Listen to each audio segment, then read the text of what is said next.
Hello everyone, Brendon Fatland here as Peach.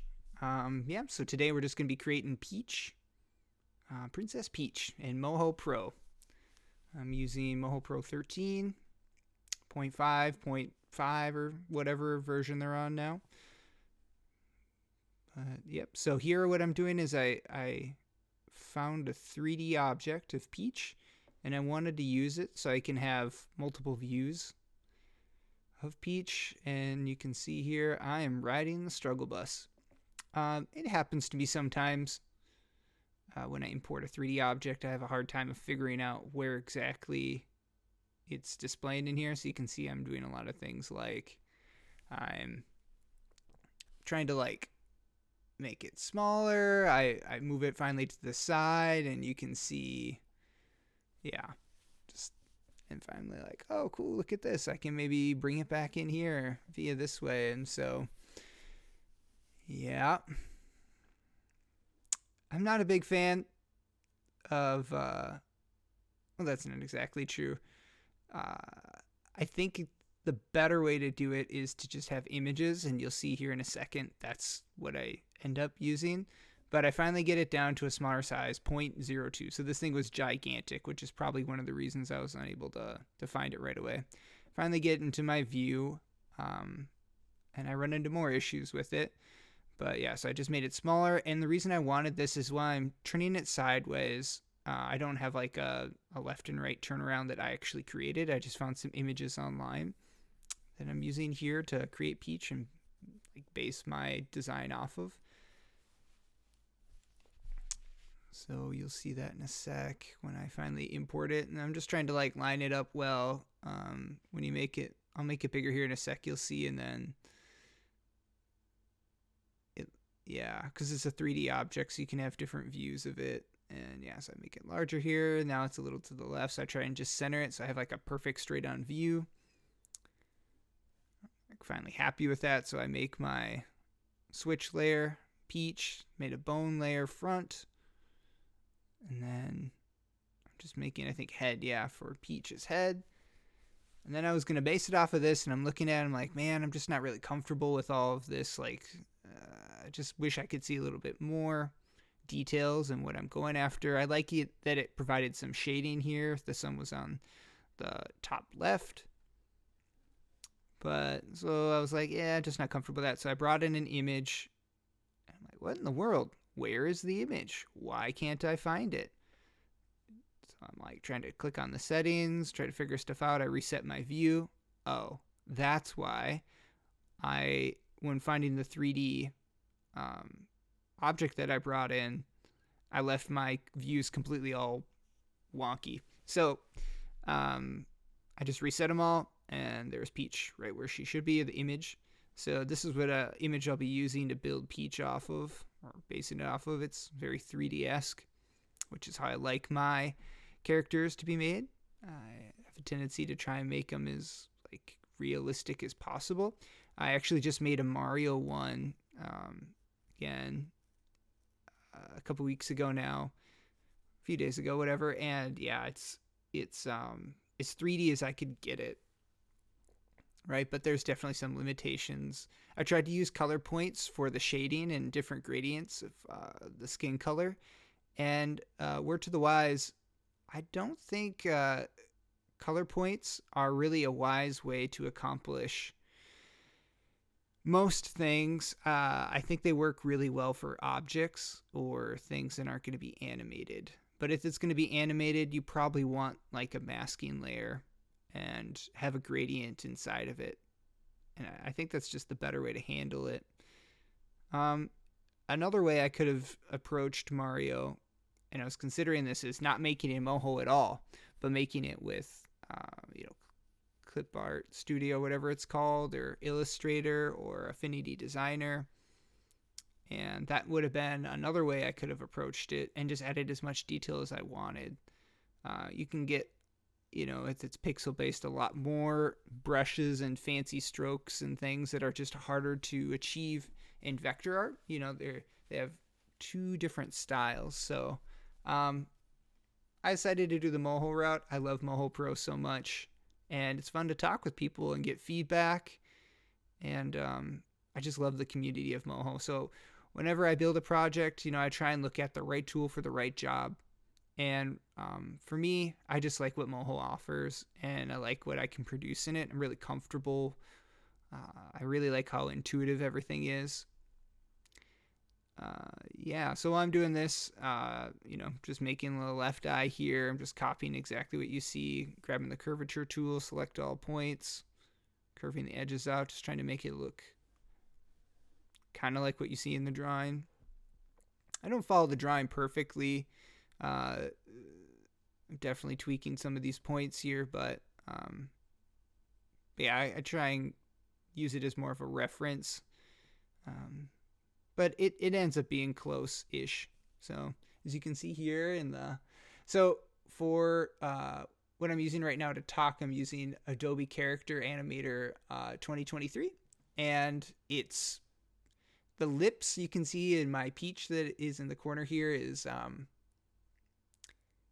they're a little odd, and so this is my first time ever using the character animator from Adobe, and I like it, but I will say, if you don't know what you're doing, it's a bit of a learning curve. Yeah, there's a lot that goes into creating these, and once you get it down, it's honestly not that hard. But I was so cocky, like, oh, I know Moho Pro, I know other softwares, this will be so easy. And if you come into it with that attitude, you're gonna have a bad time. and so I did. I gave up on it within like an hour and a half of messing around, thinking, oh, why isn't this simpler? Why isn't this more intuitive? And I just kept on coming back to it like 3 times. You kind of give up, or you go get a kind of a fresh mind, and then you come back to the problem and try and solve it. So yeah, one of the things that really helped me with Adobe Character Animator is I found another rig that was already created from Adobe. There's a lot of free ones. And I just looked at the file structure, and I just copied that for the head. And so it worked out well enough where, I got a lip sync going on here. And actually, I was able to export it from Moho into an SVG, import that into Affinity Designer, get all the layers set up based off of the rig that I found from the other rig that's provided by Adobe. I think I used RIN, RIN.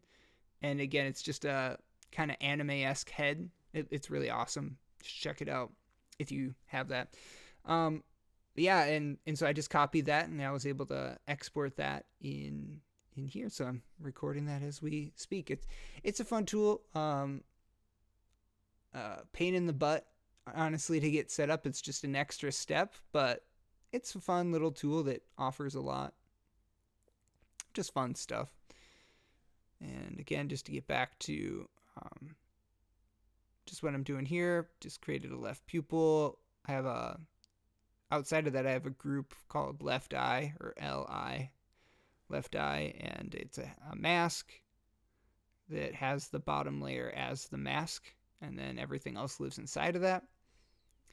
And I'm just grabbing the colors, or I'm adding more points, I guess, because I think that's a good idea, which not necessary at all, but I thought it was necessary at the time, I guess.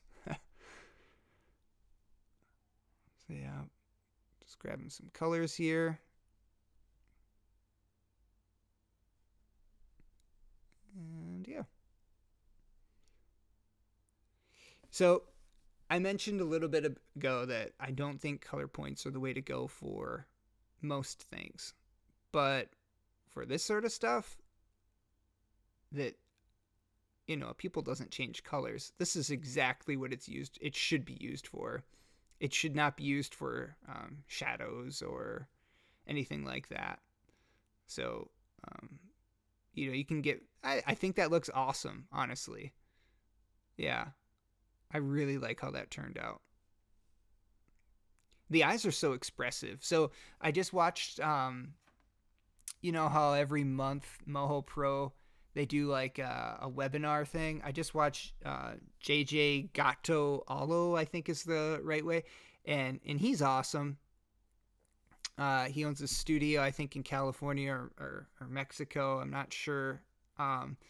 But one of the things, so he led the webinar this past time, and it was awesome. It was super helpful for me. It's why I'm actually making this video right now. I just felt really encouraged by all the cool information. But he was saying the 3 things that are super important in any rig: the eyes. That's like the most important thing you can possibly do, is make your eyes as expressive as possible.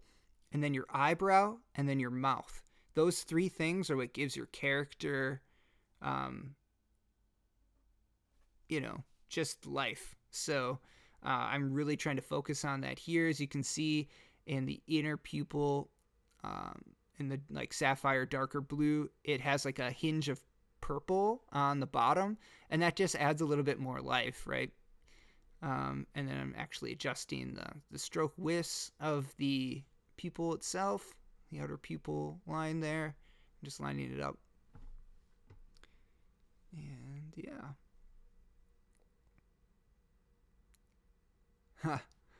Looking at it like this, I definitely think that her eye's a little scary up this close. I'll fix that though. Yeah.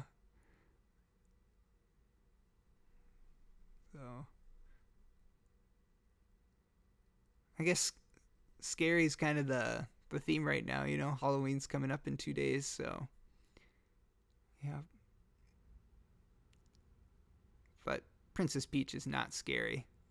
She's wonderful. So, like I was saying though, I watched JJ Alto's thing. Oh, okay, this is important. So, really easy tip here. Well, you couldn't see it because of my recording software, but if you double click on the actual mask itself, you can click a button. I think it's called Add Stroke, or Clear Stroke, or it's at the very bottom.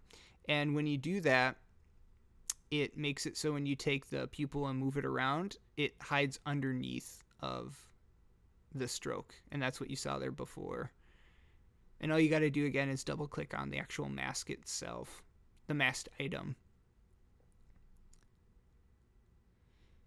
Yeah, so I use OBS to record this stuff while I'm working, and I go over afterwards with audio. And the reason I do that is I cannot talk and draw or create stuff at the same time. Well, sometimes I'll do it, but I just feel like I produce so much better when I just do one thing at a time. So let's see. I'm making the eyebrow.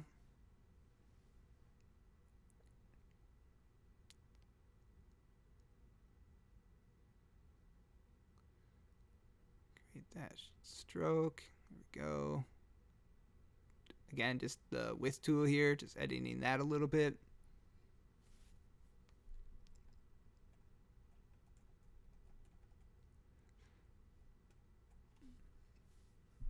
It's kind of fun to play with the key triggers in Adobe Character Animator here. I have the eyes set up so I can move it left, right, up, and down. Doesn't really do anything. But yeah, it's fun. Okay, so I'm not sure if my most popular video is the 2D version of Bruno, and in that I really tried to go out of my way to make everything as 3D-esque as possible, just to make it really high quality, really fun to look at, a lot more depth than the typical 2D character. And so I spend an embarrassing amount of time here trying to play with color points and just create something that I probably couldn't get with just a standard shape. And I end up scratching it and doing just a really simplistic nose. As you can see, Peach, it's just a very, very faint light nose. And I think it's cute and refreshing for Peach, but I really went out of my way here. Yeah, if you guys want to skip this and jump ahead, but maybe you'll like what I make, or at least respect the time I put in. But it's not necessary to watch this part if you want to skip ahead. But yeah, I always try and make it look as pristine or as cool as possible. But I wouldn't recommend using color points for stuff that you want to animate. So like a nose, if you're doing a head turn, the color points change. The light reflects off the nose differently at different points. And so you're going to have to animate that somehow, and editing each of these color points is just it's super tedious. Now, I'm sure there's a way you can probably throw that inside of a smartphone, and that's probably how most people do it, but again, I still think I just don't know if that's the right way for me to do it. So I'm trying to make the nose a little bit cuter. Originally, I was following the outline of the shadow that was on the nose there, but I was like, it kind of looks like a troll. Again, Halloween theme. But that's not Peach. Peach is cute. She has a button nose. Maybe not button nose, but just really cute. That's like the essence of what Peach is.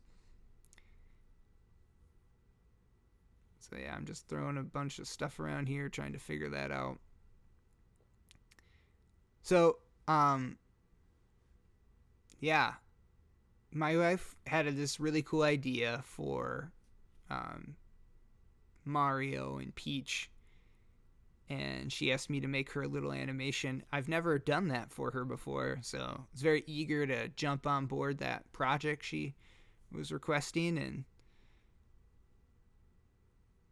try and make her something special here. So it'll be a big announcement. I'll be making a little mini series animation, or just a little cartoon short. So I'm just not happy with the nose at the top, especially how there's in the image that we have there's like a light reflection, and it gets lighter as the top of the nose goes, but then you can see it's actually a peachy color more so. So I'm like, oh, I know what I'll do. I'll just make this area white, or like a lighter highlight.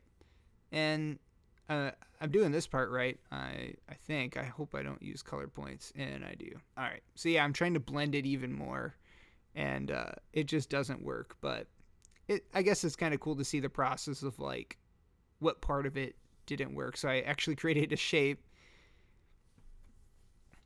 and now I'm trying to go in and edit the points in that shape, which I don't think you need to do, honestly. Yeah, it looks like it's...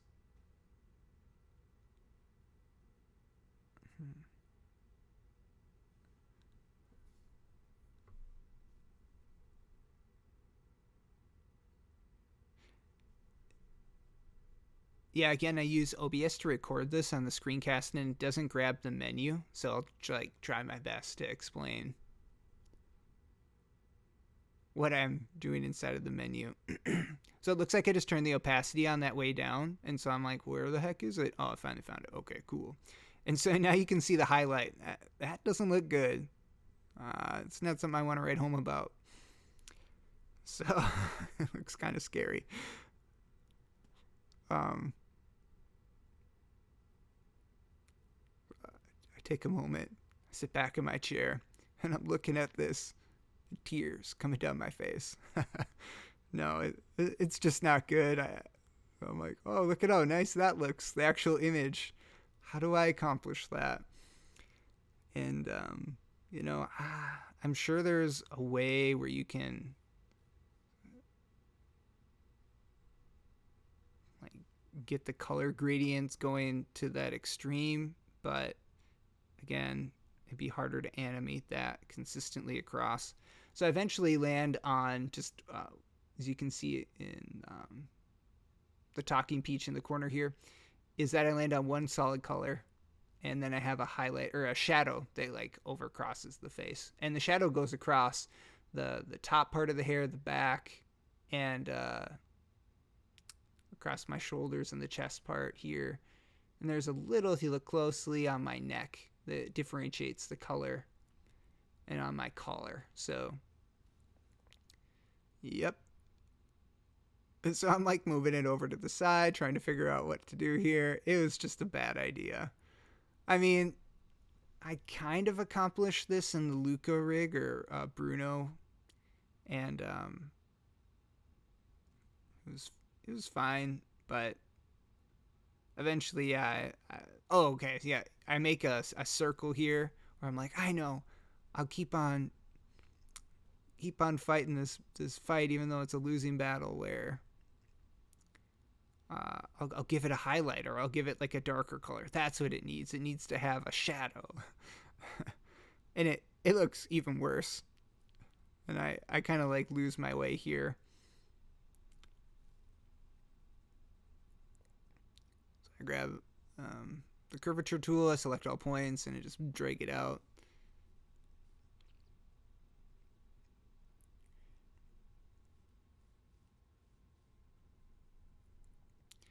I don't know. It looks maybe a little better, kinda.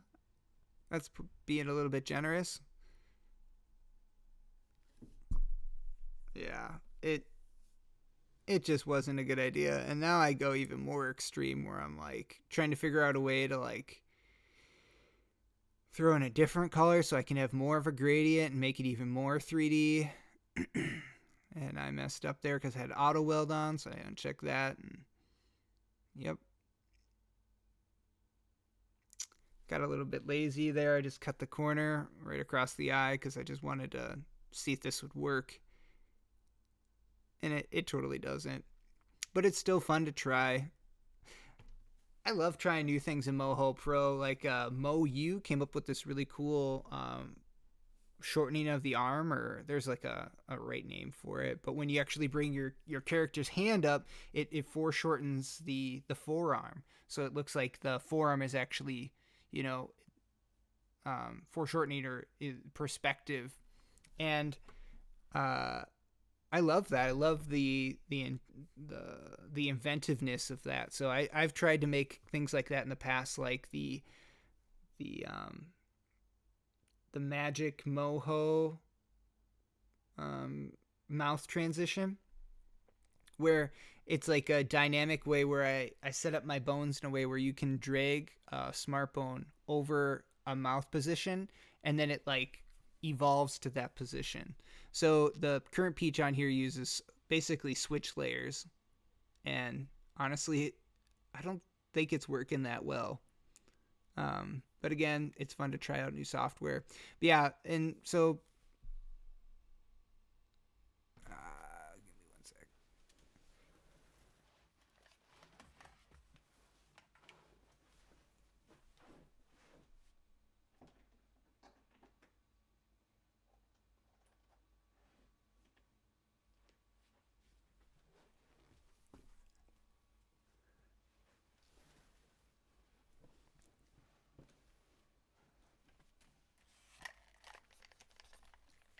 Yeah, sorry about that. Yeah, so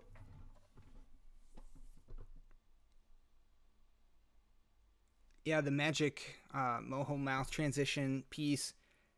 I just want to have a way where I can transition smoothly between different mouth shapes, and I know you can achieve that with bones, but then you're always having to like remake the animation of a specific mouse shape all the way across the board. So I still had that, but the mouse shape is pretty cool because it it allows you to set a smart bone action for each mouse shape, and then you can reuse it instantaneously fast, and it's a really cool transition. And there's like specific mouse shapes that line up.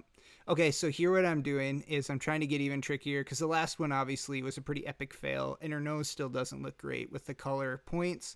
So I'm like, oh, I know, I'll set up a grid and try to get the create shape tool, and I'll create an overall shape. And I'm like doing the color strength thing again, trying to be clever, and this doesn't work either, by the way, just to save you that. So I'm like creating these shapes, and I'm like, oh, I know what to do, and then it wasn't working. I was trying to just create the fill only because that's all I wanted, and I was going to edit of each of those points in the middle. You know how it's lighter at some points? I was hoping that it would have like a gradient, and then when I move that point in the face turn, it would automatically keep that with it. So, but I couldn't get this working either.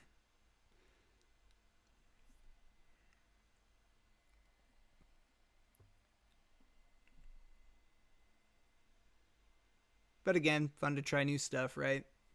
So life's about trying new fun things, learning.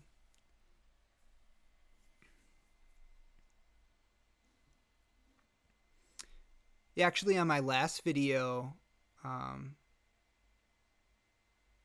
I don't know how to pronounce the YouTube. Simon, I'll link it below. But yeah, he recommended that. He's like, yeah, don't use the color points for that. Like, definitely use a mask. And so, shout out to you, man. Thanks for that. Kind of figured that out too, right? Just seeing how this really isn't working. I don't really know if there's something am doing wrong here. It's actually more beneficial than what I'm saying, because I'm saying the eyes perfect, right? Like that, the eye colors don't change, and so color points work really well for that. But I just don't think it's really meant for like shadows and such. I think there's better ways to achieve that.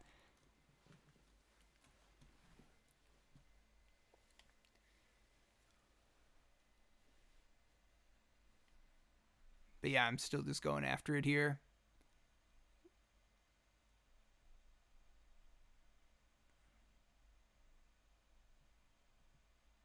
And nothing's changing. And so yeah, I delete the lines.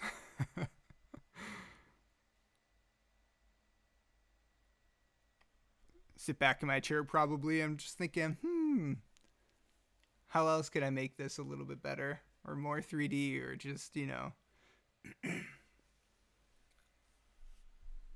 What I probably should have done, besides just having the straight one color, which is what I have now, is I probably should have used a gradient where it's lighter in the middle, like the radial gradient, where it's from the center outwards.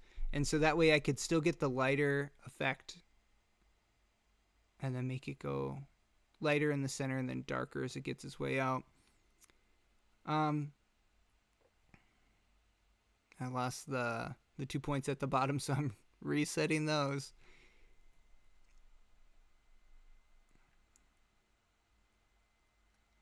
Yeah, actually, I think there's a lot of really amazing stuff you can do with meshes now. So I think you've been able to do that stuff for a while too. I've never really tried using like vector-based art or pictures inside of Moho, but I know a lot of people have really impressive results. I actually just bought the class from the Moho store website. Chad T. I don't know how to pronounce his last name. It's a long T word. He's famous. He's like really popular in the Moho community, and he has a really cool course explaining how to use PSDs, Photoshop files inside of Moho Pro. And so he like animates a bat jumping in a graveyard with like cool animated video perspective. And so since I don't do that, I just want to kind of educate myself a little bit. And yeah, I'd highly recommend that class. There's just a lot of fun stuff that I don't use much, like the sequencer or specifically the motion graph. And so it was just cool to see how he used it inside of some of his animations to make the actual action smoother. So I'm playing a lot with the display here. In the display quality in the bottom right of the screen, there's a button you can press that says like focus on selected layer. And that's why everything went blue there for a second. I use it a few more times throughout, but just a heads up. It's fun when you're creating stuff. You can focus on just that one thing where it highlights it. And so I still have this nose, and I'm just like still trying to figure it out. I haven't quite given up yet. Taking a couple breaks now where I've stepped away, just, that didn't work or that didn't look good. The eyes look great. I love that. It's like sapphire more in the middle and then a sky blue on the outside with the various colors. I think it's just beautiful. They're a little scary with the eyelashes though, but it turned out fine once everything was created.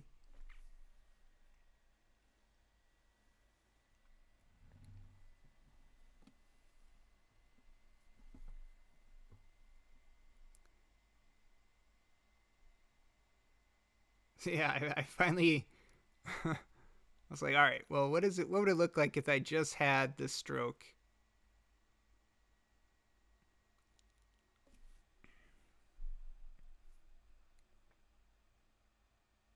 I'm still going for the color points because I guess just changing the stroke to be mostly pink wouldn't be good enough.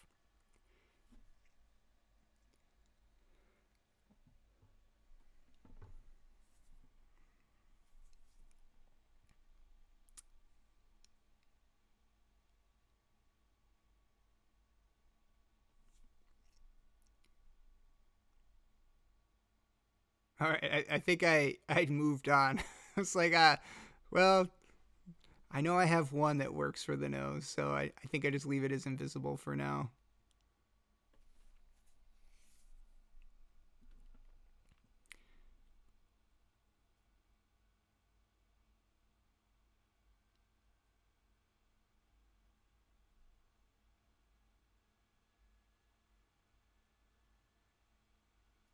And so I've seen on Pop 2G's channel, he shows how to make this really cool mouth rig.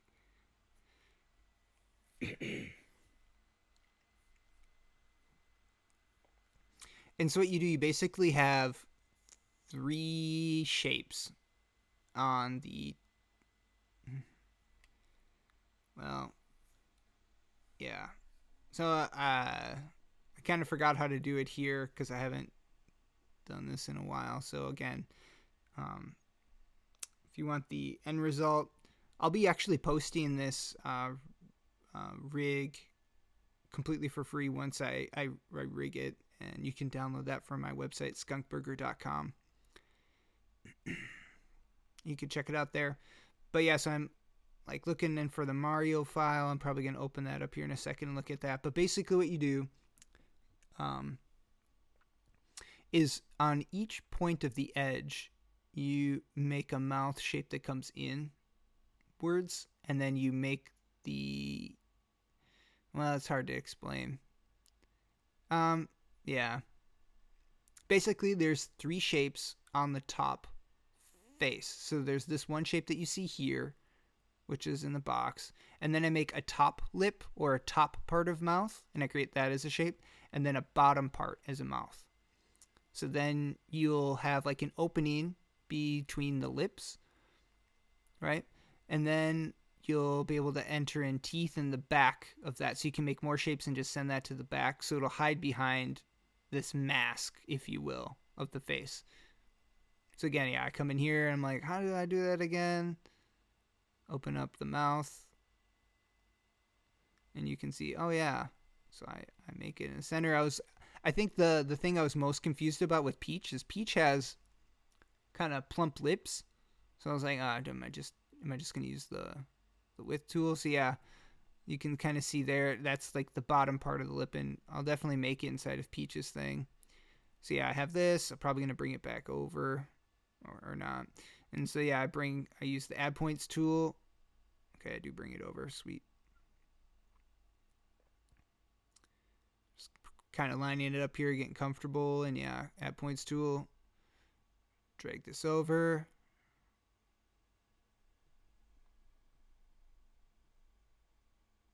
Yep.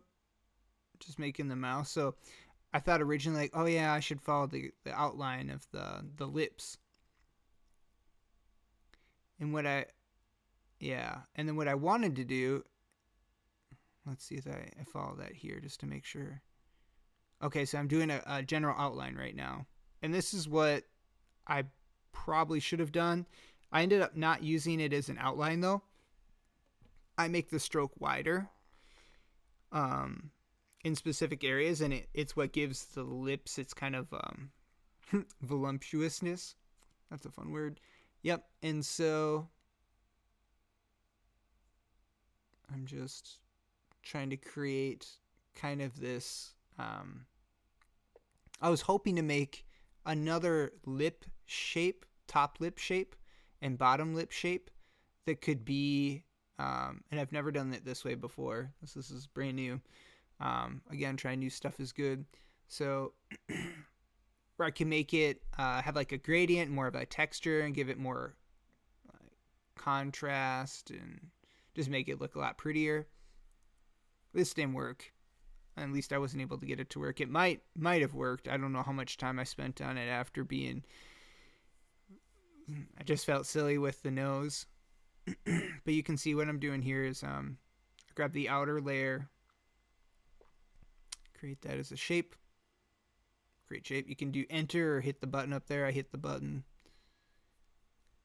Cool. And then you want to hit like all of the top elements. So I'm like, it's going to be way too hard to thread the needle between those because I have to select in between it to get the top and the bottom. So I spread them out a little bit. And I grab the create shape tool, and then I start selecting my nodes. And again, I use a mouse, so that was really tricky. So cool, I got all those. I create the shape. Perfect. I do both. So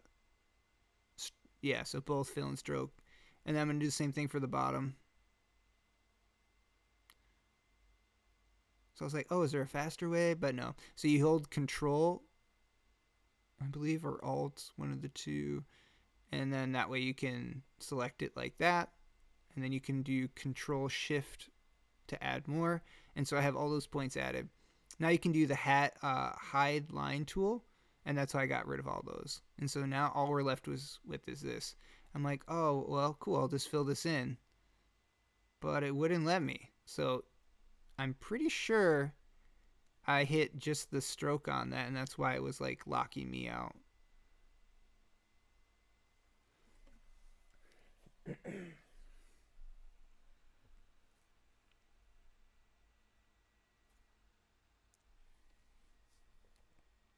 So now I'm trying to like move it around to figure out how I can fix it. I think eventually I just delete that. So I try and select it again. Thread the needle one more time. Make it a little bit easier for me. But yeah, so nice thing about this is you can see the edge of the mouse. So that opening in the middle would be between the two lips. And that's where the mouse shape would be. Like that's you create just any layer, anything that you want there, and then you could just throw the teeth and the tongue in there. So I'm like, I messed up, darn it. And so I delete all the shapes with that X tool there. It's called delete shapes. And you can see I just deleted all that. I think I might even keep the top line and I just build off of it. And yeah, so I'm just building a bunch of points here. Give her the, she has the plump lips, so we want to get that. Cool. And there's that. And then I think I just recreate all the shapes and do all the work again.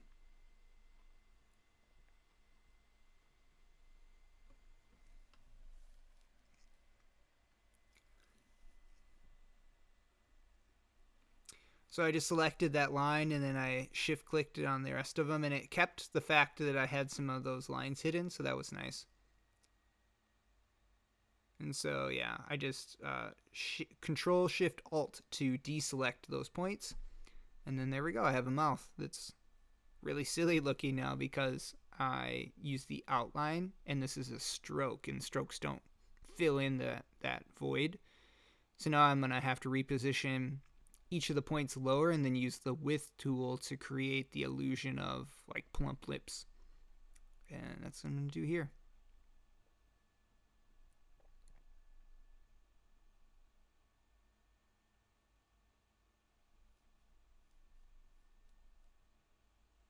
So yeah, I'm trying to make the color match up. I change it once or twice. I'm bringing it in. Just trying to figure out how I want this to work. Because, in women's lips, at least Peach's example, I think worked a little bit differently than Mario's. Mario just has like a stroke or a line that goes all the way across that has like no like line differences or anything. Whereas Peach, obviously she has a lot more going on in the lip department, where it has more of like a plumpness, so it has like a divot in the middle kind of to indicate it's, that's I think more common for most women designs, especially princesses. So I'm closing it off at the sides to indicate, I think this is my smile. Yep. So on the right there you can see under there it's a smile. And so yeah, I start plumping it up.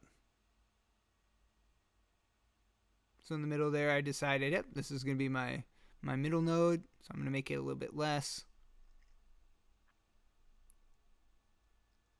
Honestly, the first time I did this style of a mouth, it really confused me. I just did not get it. But once you do it a few times, I honestly don't know how to make a mouth any other way now. It's like the only way. Again, I got this from Pop2G.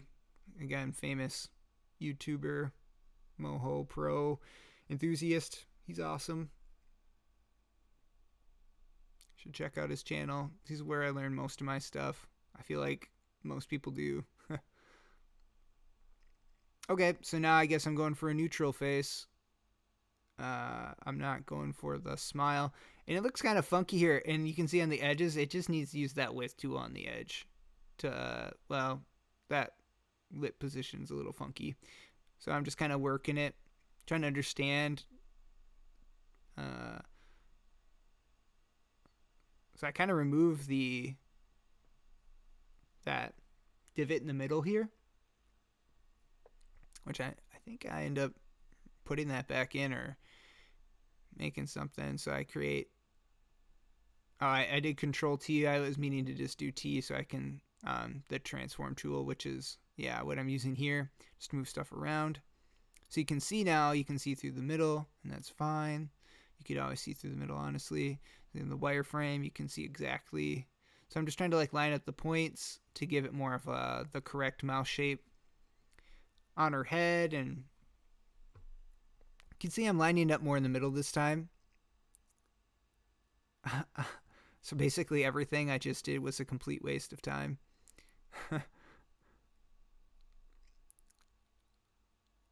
It's kind of fun, honestly, to watch myself work again, because now I can be like, oh yeah, look at that. Gotta do that differently next time. It's like when your mom brings. So I have a daughter. She's in soccer and she's pretty young, and I videotaped this past time, and I was like, oh look, the ball went right by you, and you didn't even try to like stop the person from kicking it by. And then she said something like, no, I definitely went for it. And then I showed her the video. She's like, oh, would you look at that? Yeah, so sometimes it's just good to see yourself work. Iron out the kinks, get better at what you're doing. Okay, so here I'm trying to remove the top and the bottom. I'm like, oh yeah, I can make it way better because the background, I was trying to still have the face or the head layer be a different color or gradients or something fancy. And so it's like, it's cool, I can make it work and then mask it inside of that.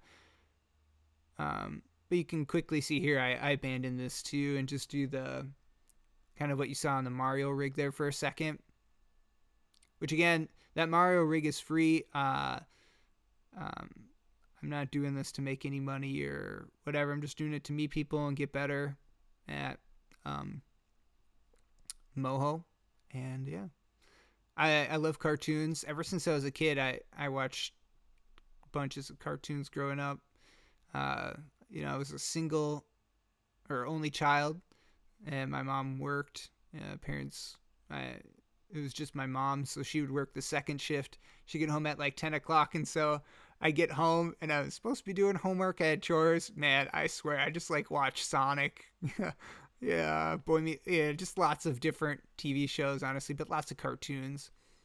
When I was little, my dad would watch Beavis and Butthead with me. I remember being 3 years old, like cuddling up with my dad. Okay, he's like, I'm finally using the width tool here on the edges to make it look a little bit nicer. And you can see it's actually a better smile here, which is great. But anyways, yeah, I watched Beavis and Butthead with my dad. My mom would get home from the second shift.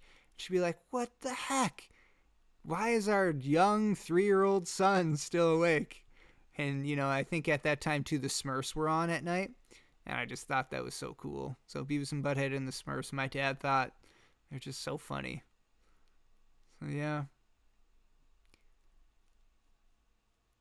Now as an adult, I still watch Beavis and Butthead sometimes. Not all the time, though. I feel like, yeah, too much of that would be not a good thing. So I threw just a dark mouth layer, threw it all the way to the back. The teeth are there, and now I just need to make a tongue. I just didn't turn off the stroke there, and so I need to do that here. Come on, Brendon, turn off the stroke. There we go. I was just getting a color. There you go, and then I just have to bring that back, but not all the way back, and there you go. There's a good mouth for you right there. I know the nice thing about making mouth shapes is you can just duplicate that. So you just click on the smile layer and just duplicate it. And then you can just drag it around however you want. But you don't have to go through the arduousness of making each element or the width to of that. It's just a really fast-paced way to work. Highly recommend doing it that way. I guess I honestly, at this point, I don't do it any other way. So, and I'm noticing here, I was comparing it to the last image. I just noticed that the line came down a little bit more on the left part of the eye, or the inner part of the eye. So I was trying to match it up a little bit. There just looks like you can see a little bit of color there on the bottom.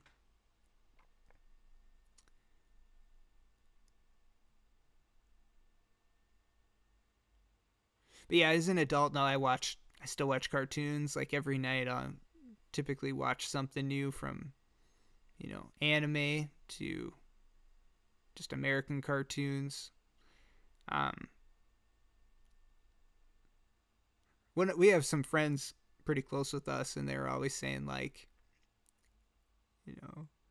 scientifically speaking, your kids are 100% more likely to be annoying if they watch SpongeBob. Some crazy statistic like that. And so I love SpongeBob. I grew up. Yeah, SpongeBob was awesome. It was like the heyday of Nickelodeon, right?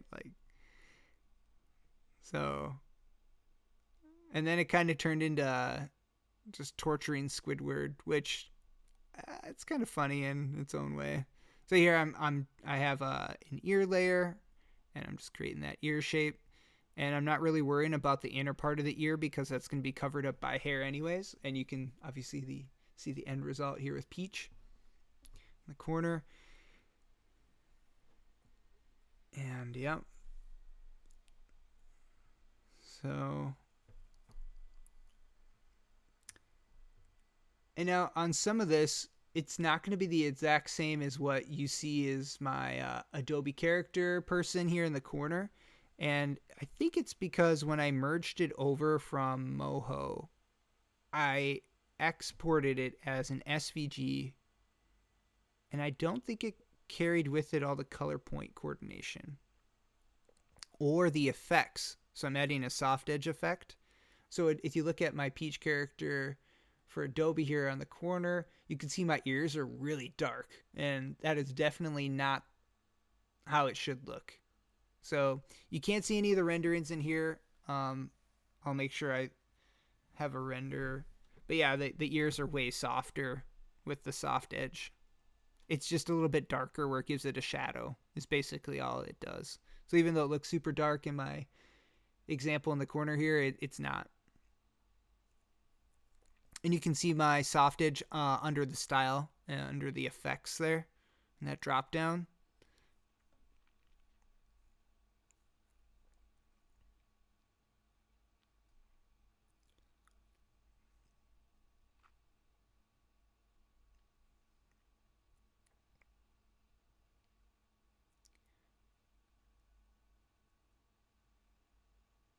Okay, so I was kind of deciding what I was going to build next, and I guess I went with top hair.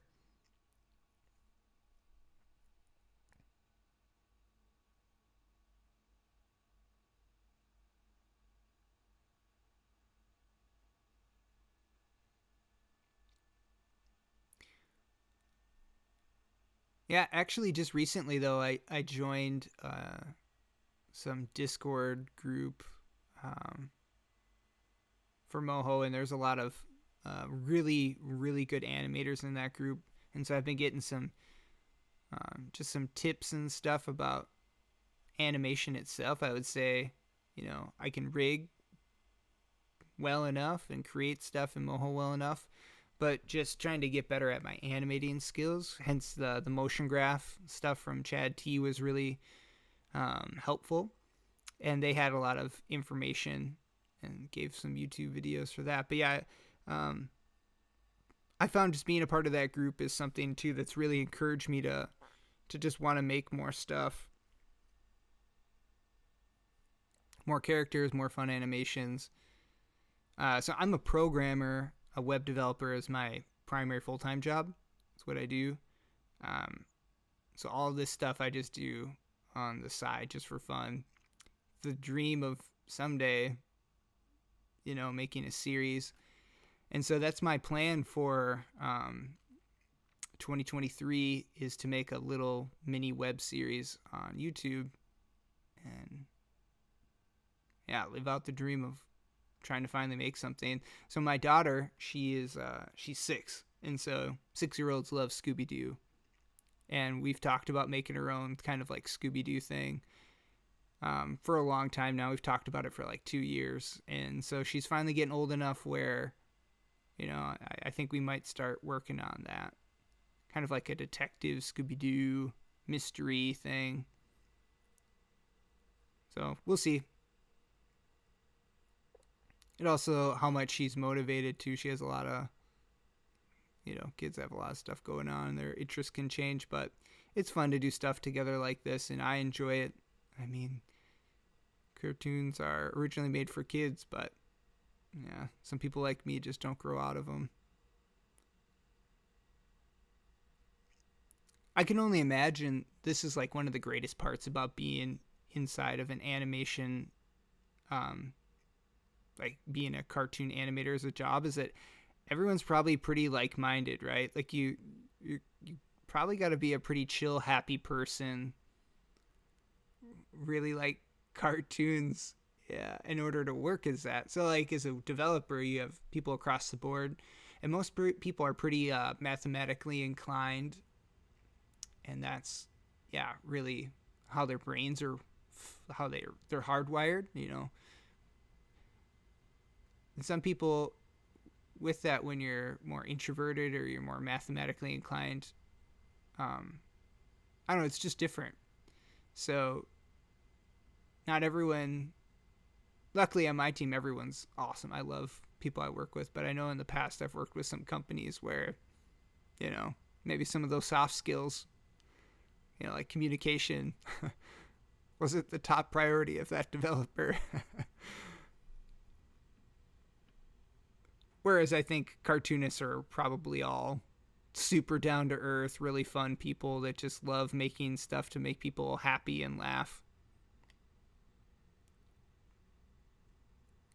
I love watching the commentary of Adventure Time is like a prime example. It's just so funny to see, especially with Rebecca Sugar in the earlier seasons, like season 2 and 3. I just love hearing how they're all cracking jokes the whole time. I could just imagine that being like a dream job for me.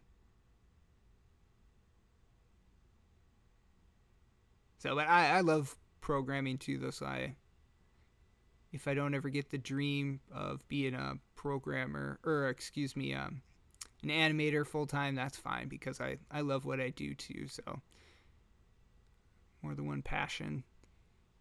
Yeah, making cartoons or just creating this stuff and meeting more people that also love making cartoons is really fun.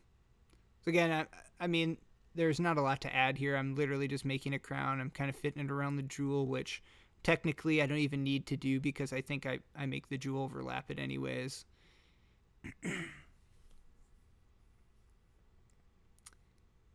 So I'm just shaping it up to kind of match what the image is. Again, I didn't even use the 3D object there at all.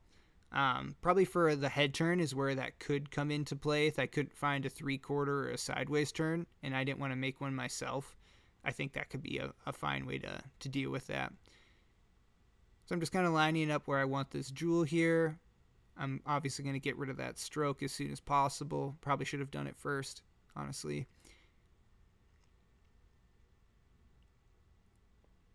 I'm probably going to have to reshape that now. So I put this back into place.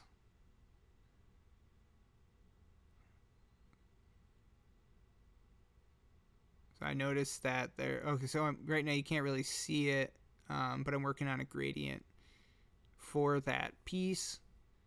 Well, okay, you can see it here with the crown. I'm like, oh yeah, this would be awesome to have it. And I realize, hey, the sun's on the top left, and that's how the shadow is for everything. I need to flip this gradient a little bit, and so I did that there. And now I get back to what I was working on, the gem. And I grab it like that, and you can see it's lighter on the inside. So right now I'm grabbing the colors. You can't see that's part of the screen though. And so yeah, I make it have just a hinge of white on the left, and then it gets to be a little bit. I try and get that darker color on the left to give it that contrasty, gemmy looking color. And then I probably shouldn't have had the stroke on because now I have to do all this over again.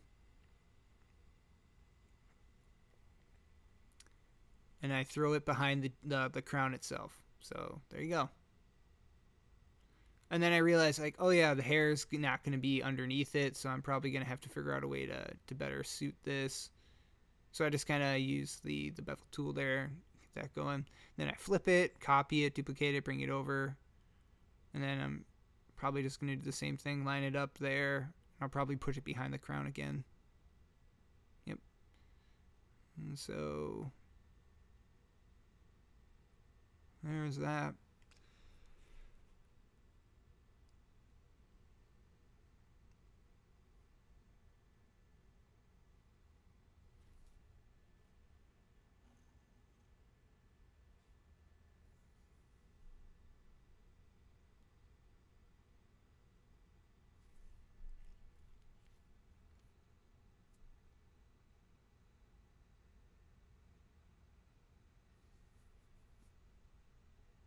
Whoops, yeah, I made that blue. It should be obviously the pink color.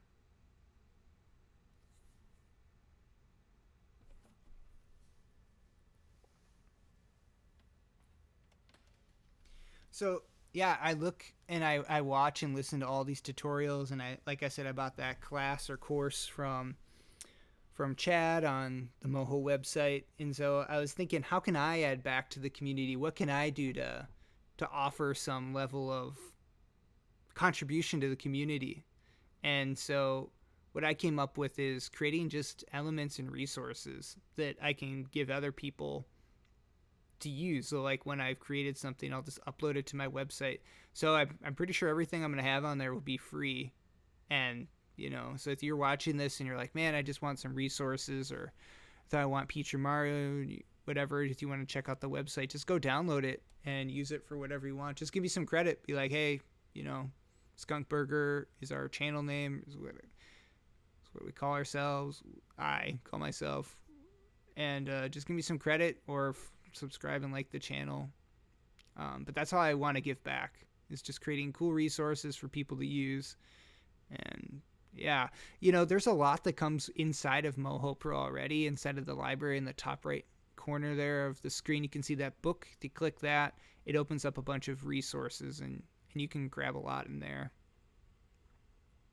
But it doesn't have everything, and it definitely doesn't have Peach or Mario. So I thought this could be a good way to give back to the community.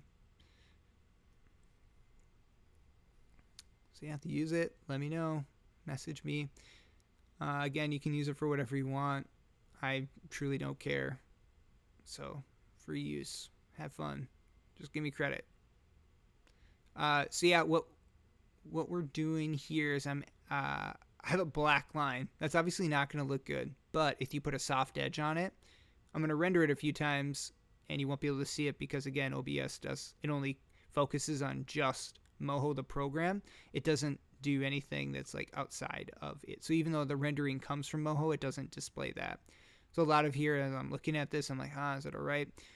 But yeah, the render version actually isn't inside of the Adobe Character Creator person here either.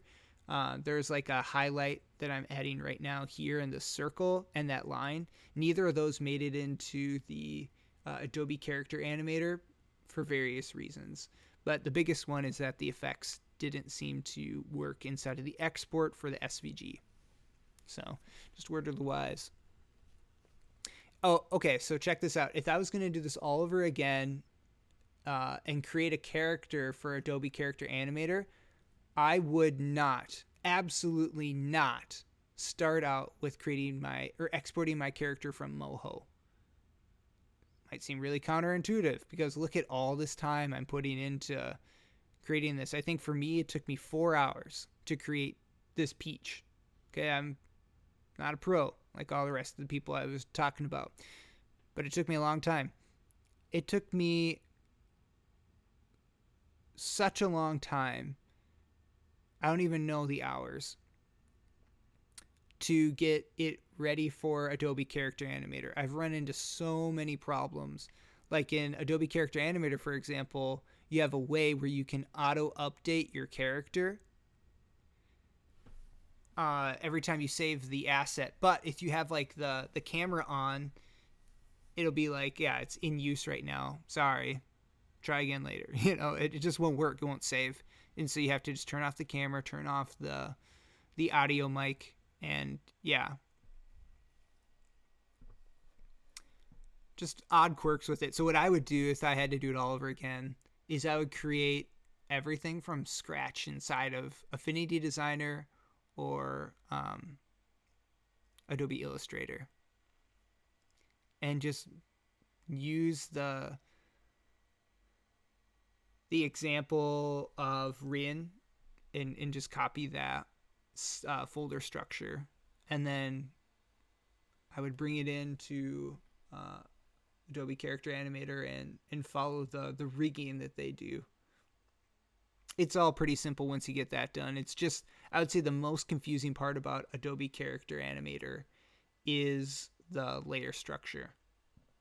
Like the file names, if you set it up right, like each mouth shape needs to be named correctly. And I found it to be just super confusing and just not intuitive. Well, maybe intuitive, but it just, the learning curve was a little bit more than what I was expecting, I think is what I'm trying to say. But yeah, word of the wise, don't use Moho to export. I'm sure there's a way where you can publish or export as I saw that you can do an image sequence, but I wasn't able to export it in a singular layer. And I was trying to look at the Moho Pro exporter tool because I know there's a way where you can export each layer.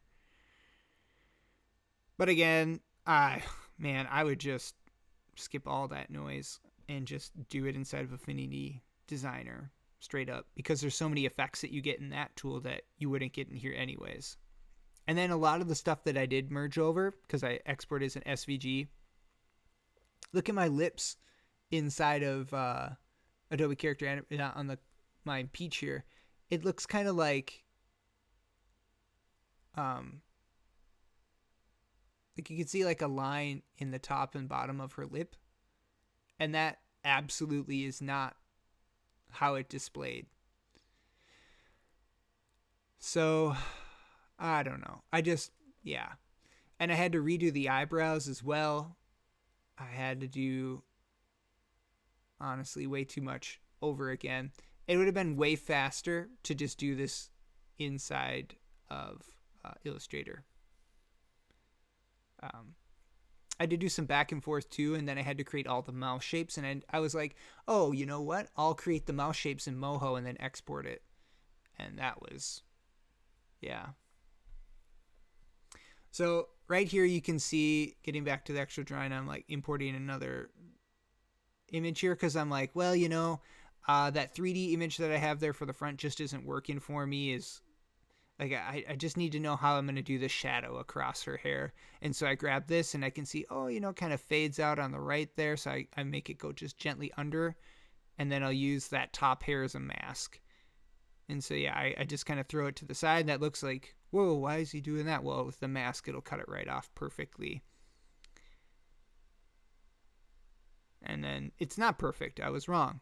So I have to go in and edit the bangs that kind of go to each side of her face. I'll have to edit it there.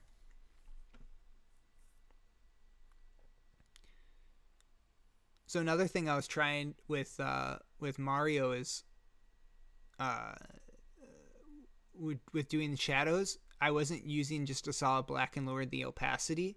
I was trying to use a color, and I found that using just black and lowering the opacity is way better because it lets through the color that's naturally below it. So if you are using a color points tool and you are rotating or doing different things, having it be black is really nice with the opacity low because it keeps the color from below. Better than if you use a different color, it can kind of clash. So I would use black, but I'm sure it would be mostly fine if you didn't. And now I'm just using, I'm just doing another shadow for the back of her hair.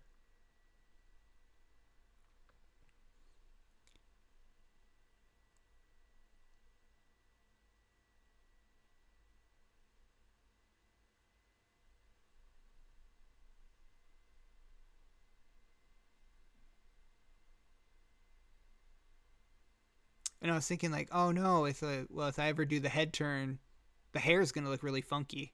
So it's like, yeah, I gotta add some more points here and actually make the back hair look better. And so I believe, yeah, the torso is hidden right now, but the torso will hide this, so you won't even be able to see it anyways. But I just wanted to have, you know, something here. So if I do the head turn, I can have, and I want to get the curvature going a little bit with it. Yeah, has more life in it with the curvature. So yeah, when you bring it in like that, it just looks like, I don't know, better 2D hair.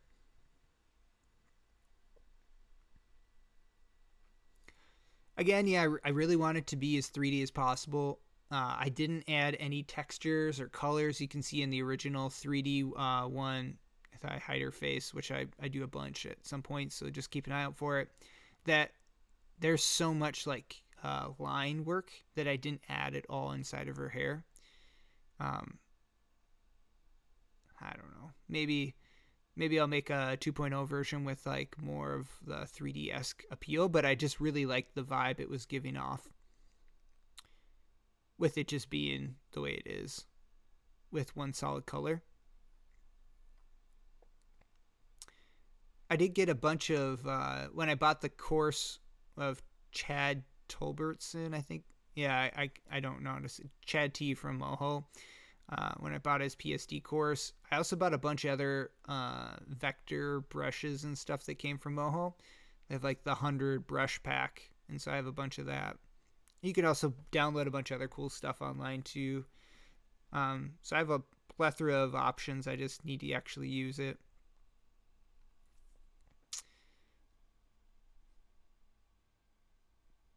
Little is much though too. You don't want to overdo it with something like this and make it like too complex when she looks cute and it looks great the way it is now.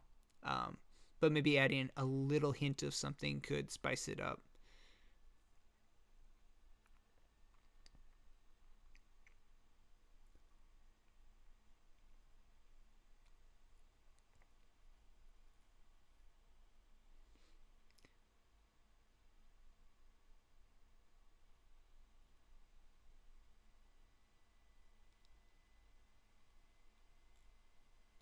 Yeah, I wish you can see some of the actual renderings. So I'm gonna, you know what? Maybe that'll be like a reward. If you watch this, download it, uh, and check out the render yourself.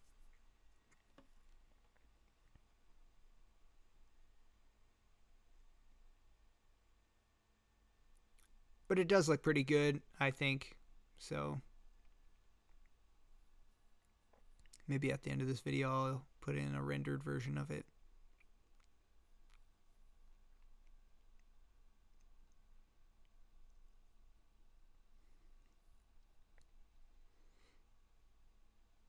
Yeah, so now I'm making it actually have a little bit more life because before I was just yeah.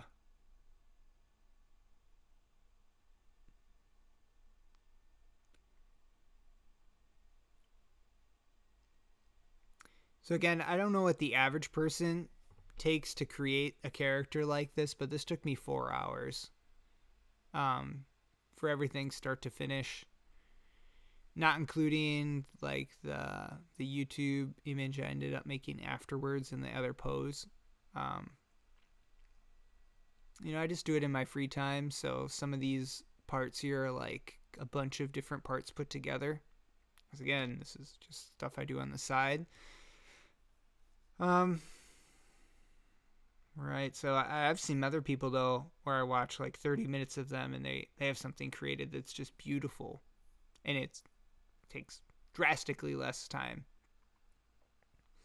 So no, so I make the neck here the same color as the face, and they don't have strokes, so it looks exactly the same. Well, if you look at my Adobe character, my talking face here in the corner, obviously I didn't keep that. So I tried to do some things here where I made like the width tool, I turned the stroke on, and I was like trying to do a couple different things in the beginning with it. I'm glad I didn't stick with this. I just used the shadow mask layer inside of the neck. I was trying to get away from it because I have so many mask shadows that I just didn't want it to be too unwieldy when I start rigging it. And I just didn't know if it was necessary, if there's like a better body way I could throw inside the body part, or the body shadow where I just have like one layer to control multiple shadows on the body. So then I try and get rid of the black because I was super aggressive, and I was maybe this color because I grabbed it from the 3D image there. It was kind of, and in the 2D one there it uses it looks purplish, but I thought it was black. So that's when I knew I had to use a shadow.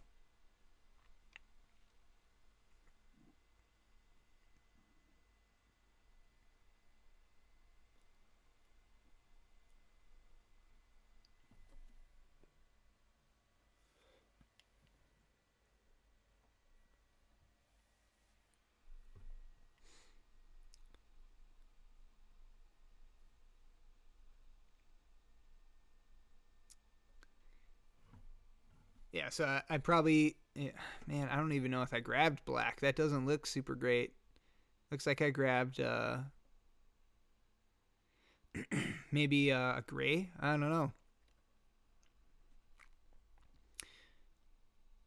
That's what I mean. It needs to be, yeah, so I move it all the way down to, well, maybe I didn't. I should have moved it all the way to black, and I'm just playing with this a little bit to try and get the opacity probably in the color. I think that looks a lot better there. Color kind of set up right.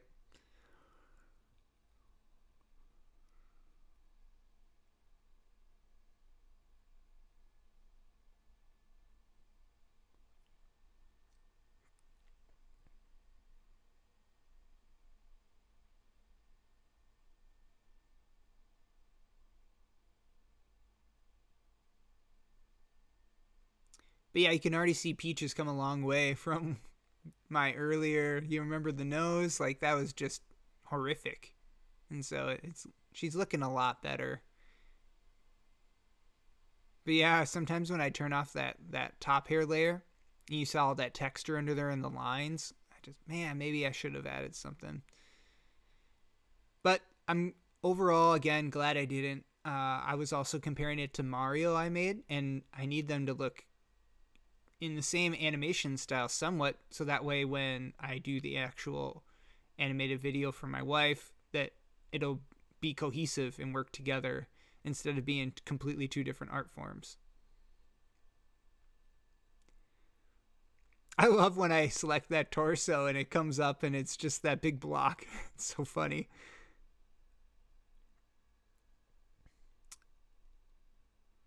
Now I'm just moving it to the side to kind of compare the two.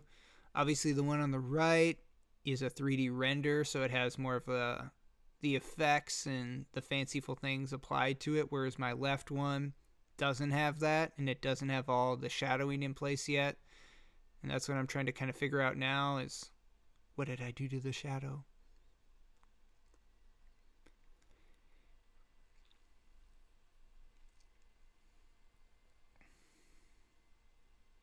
Obviously that's not good. Don't mask this layer. And then, yeah. And so now I'm adding a head shadow, which is the kind of what you see on my Adobe Character Animator Peach in the corner. How it has that line that goes across her face. And kind of like goes across her chin a little bit too. That's what I'm doing here.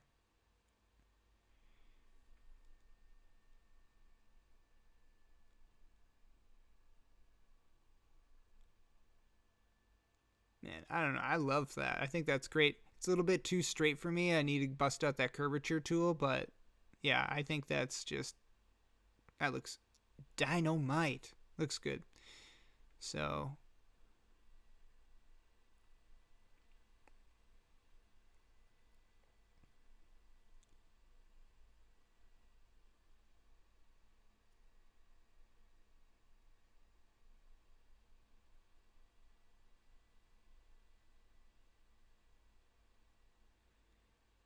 you know, I've been talking a lot in this, but I do want to say if any of you just want to chat, you have any questions, you just want to connect, whatever it is, let me know. Like I said, I just love the community, and I forget the name of the Discord group that I joined, but I know there's just a lot of people on it. If you have any questions, like I said, just message me below. I'm happy to chat. I'm sure there's every video I've made so far, there's been one person that says, hey, dude, try it this way. And just that feedback is good to learn. But it's also fun to just be around, or yeah, I don't know, get the feedback from people. I don't know what I'm really trying to say. It's just good to have that camaraderie sense inside of the community. It's so much different than playing Xbox as a teenager, where the whole time you're just talking smack about people. And I remember that as a pretty big part of my childhood, those Halo nights.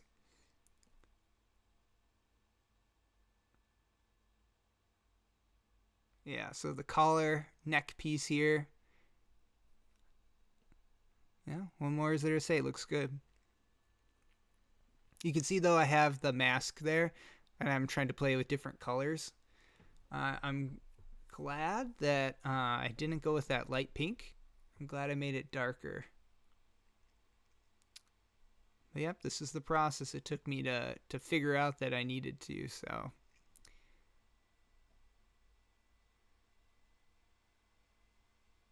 You know, there's a lot of people that make tutorials out there too that don't really show their process about how they create stuff, or like, or what method they use. So, for example, Moho had on one of their Instagram rigs this person that made a really cool Luca, or Bruno. I don't ever remember the name. I think, yeah, Luca, whatever. And so it looked amazing, like absolutely phenomenal. One of the best rigs I've ever seen. But I'm guessing they didn't make it inside of Moho. I'm guessing they used PSD. So maybe even like an image or render from the movie itself. And they just used the mesh layer to animate it a little bit, to give it a little wiggle, a little bit of life. And I'm not dissing that. I'm not saying that's not good. But it is kind of fun to actually use the software, like what's inside of just straight up Moho to create stuff. And then it's also good to know how they achieved it. I think the demo reel shows the person playing with some of the smart bones, and so that's definitely a step. But I would have liked to see like how they created the mesh. So if that person is ever watching this, make the mesh, because I think that would be super cool, and I would learn a lot from it. But honestly, yeah, it's one of the most impressive things I've ever seen done with Moho. It's so, and maybe it's just this, the person's animation skills. Maybe they're just like off the charts, super good at bringing their characters to life. Because that in itself, like you could take something that isn't honestly that great, and if you have really good animation skills, you can bring that thing to life. And even though it's not that great of an animated thing, it'll have so much character and fun and dynamic movement that you'll you can easily look past that it's not the best created thing in the world. But his is. Just to be clear, his is amazing. Both animation and the actual design of it itself. So, Matt, props.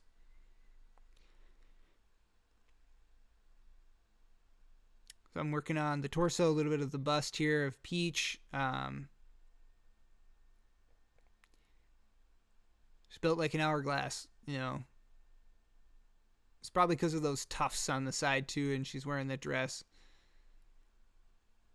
I actually don't know what those things are called. The things on her hips, I call them tufts, but I'm sure that is completely wrong. Kind of reminds me of Cinderella, the Disney movie. All the stepsisters had these giant poofy dresses. I'm sure that was like cool way back in the day.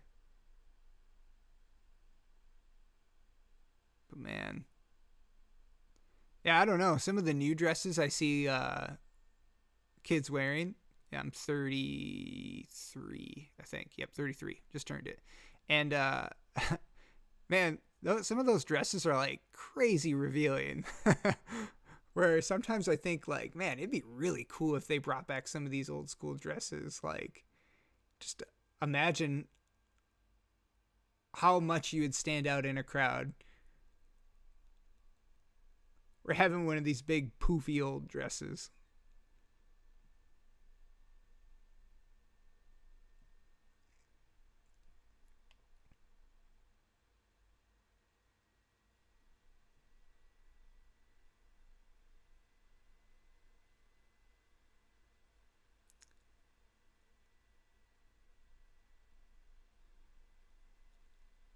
So yeah, my wife and I have dressed up as Mario and Peach at least once, I thought twice, at different events. We go to like costume parties and stuff over the years, and this is just kind of our thing. So when my wife asked me to do this, I was super on board.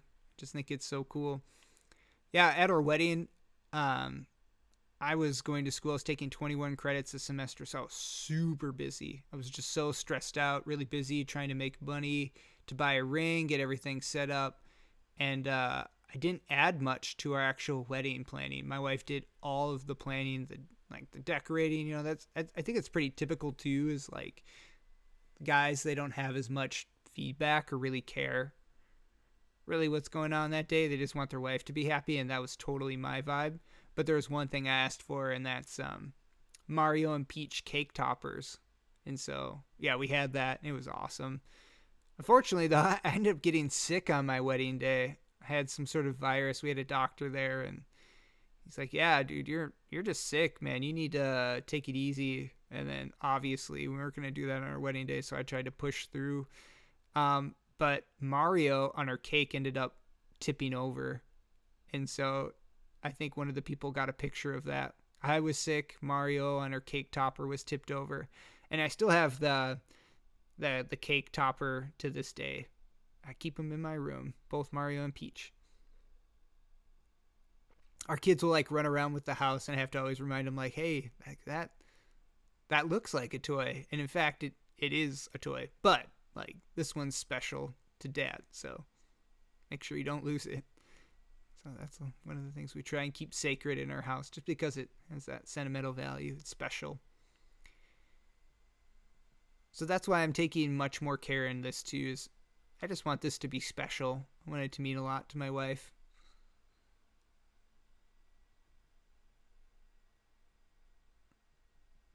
She's never asked me to make her anything before, so I wanted it to be something that, one, could be reusable, two, that she would be proud of or just would actually like, and then, yeah, I guess those are the two things.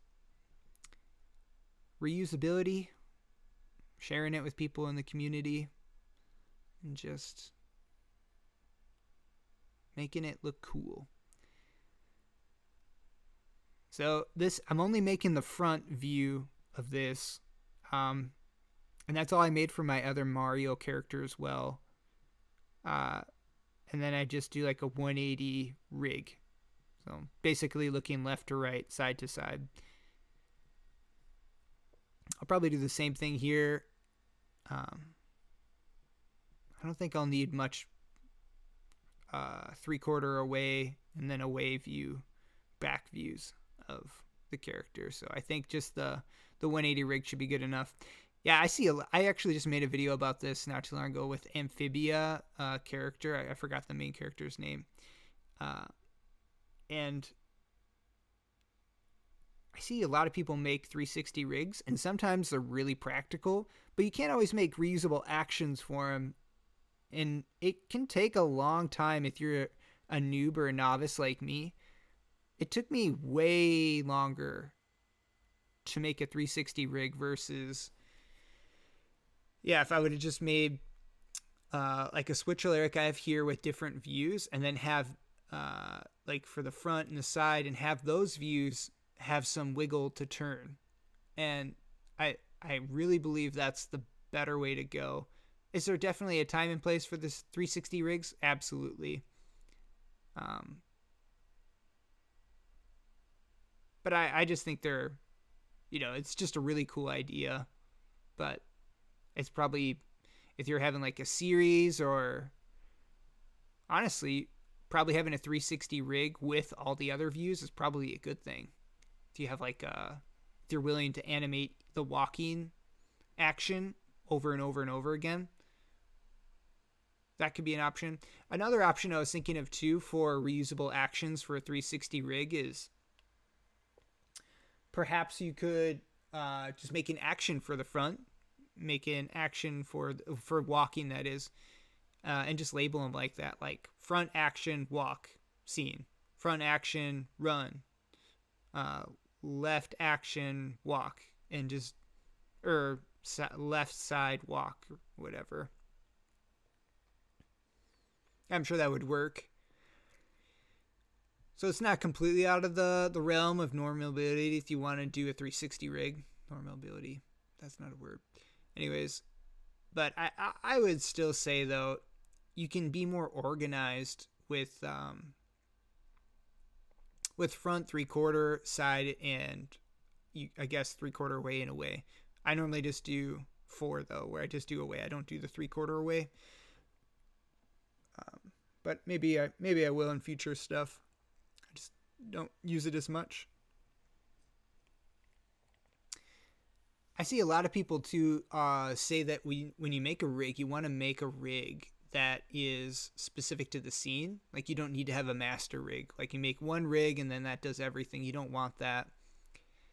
And I'm finding that even more and more to be true, where you have like an upward view, and once you already have a character created, it is so simple to bring that character to just duplicate the front and then move around the assets to work. So I would argue that majority of the work is literally just creating the first couple, front and side, basically, and the rest just kind of fits into place. Like, you can copy that, do whatever it takes to get it looking good. So I did this in 2 sessions. The first session was the head, and the second one is the body. And so I'm on the second session now. I've been on it for a while. Basically, I think since I started with the neck, I was on the second session.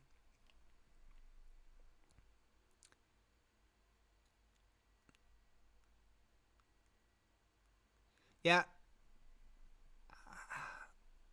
For the series that we were making, I was talking about earlier, I guess just as far as complexity goes, I really appreciate the faces of Mario and Peach. I like how big their eyes are. I like how big the mouths are. They're very expressive. Mario doesn't even have a neck in the front view. Like, it's just straight chin for that guy. And Peach does.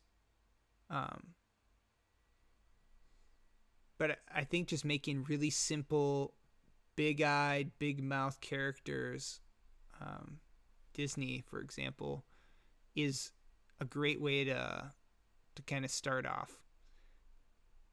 If you want something that's really expressive for kids to really appreciate, I think kind of following some of the most popular animation strategies in the world is a good idea. I mean, Disney and Mario, Nintendo.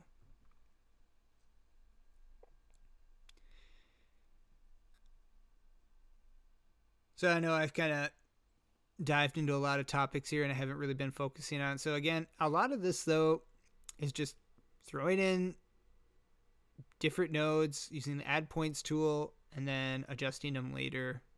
And it's all very simple stuff.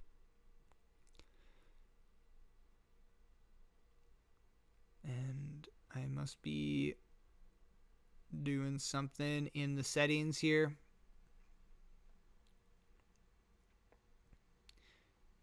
You know, in the future videos, I might go back to trying to do audio at the same time I'm actually doing this. I just know in the past when I've tried to do that, I listen to it again afterwards. I'm like, man, what is going on here? What is this person? What am I saying? I get lost. It's nice to just be able to focus on just audio. But again, this is 2 hours of me literally just recording myself talking about my video here. It's just more time. But again, if people enjoy it more like this, then, you know, if I get good reviews on this and people will enjoy it, I'll probably keep trying to do it this way too. So I'm building a left hand here, and I end up deleting a lot of this and then remaking it in a different way.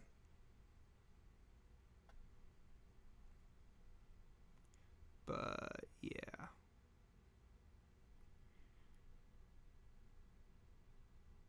So I'm trying to make these fingers and I'm getting really confused, and how am I going to get the pinky in here and how am I going to get this working right? And they're so close that the weld tool, even though it's not selected for some reason there, it was like trying to connect to other shapes. So that was weird.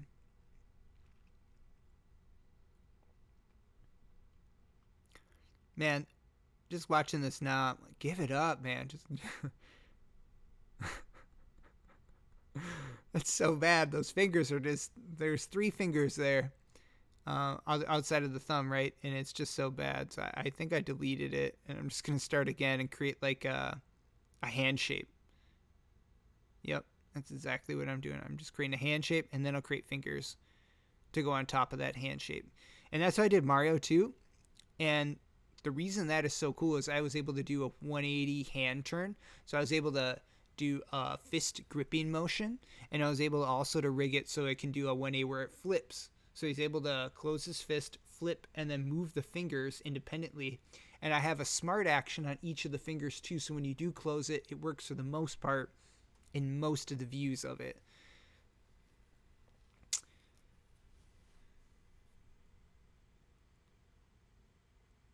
So instead of having a bunch of different hand layers, just like the mouse switch layer, I wanted it to be a little bit more free-flowing in this. And I would say this is something where it might be definitely more advanced. And I like the value you get from it, the animation you can get from having something more dynamic like this instead of just switch layers. Which is, again, why I really like the idea, even though it can take a little bit of work, to do the magic moho square transition thing that I was talking about. I made a couple videos of it. It's actually a really cool idea. It makes animating a lot faster. It makes it more dynamic. It makes it, you know, not this kind of twitchy, different mouse shapes. Now, I've seen some animators do it. I don't know how they can get so good at the study of mouse shapes, but I see them use switch layers, and you can't even tell they're using switch layers. It's such a smooth, wonderful to watch experience. I've saved some videos. I'm gonna look at that and try and make something myself that, you know, once you teach it, you can, you know, you master, you learn it better. So I want to make a tutorial in a while after all this is done, where I can focus on trying to get better at the mouse switch layer itself.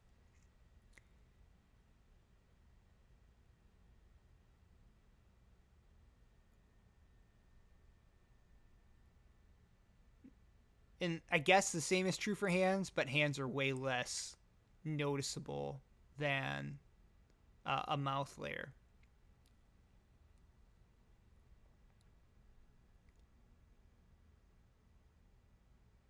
I've been meaning to try and clean up the Moho Pro or the Magic Moho mouth transition tutorial for a long time, so I should probably do that too.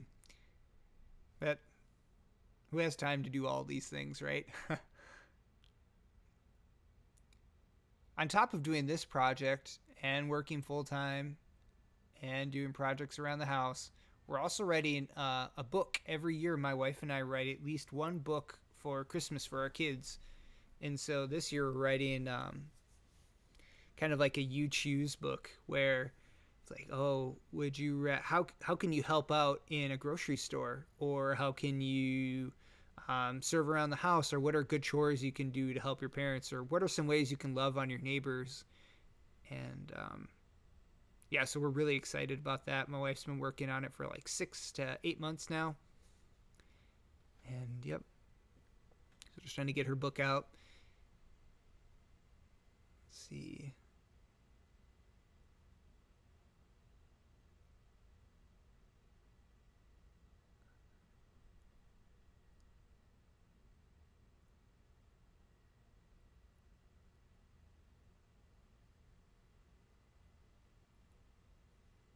So I'm thinking of resizing the character here a little bit, moving it up.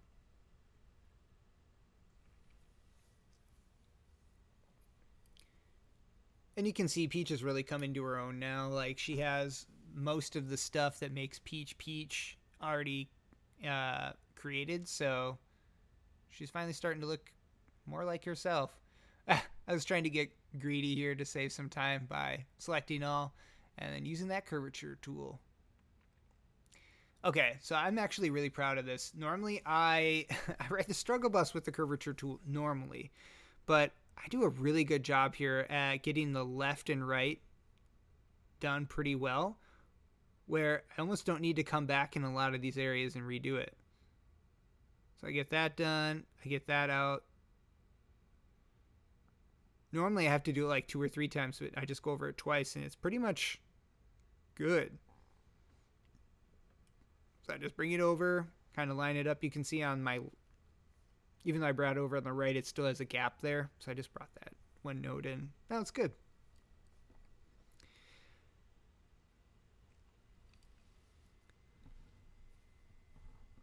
So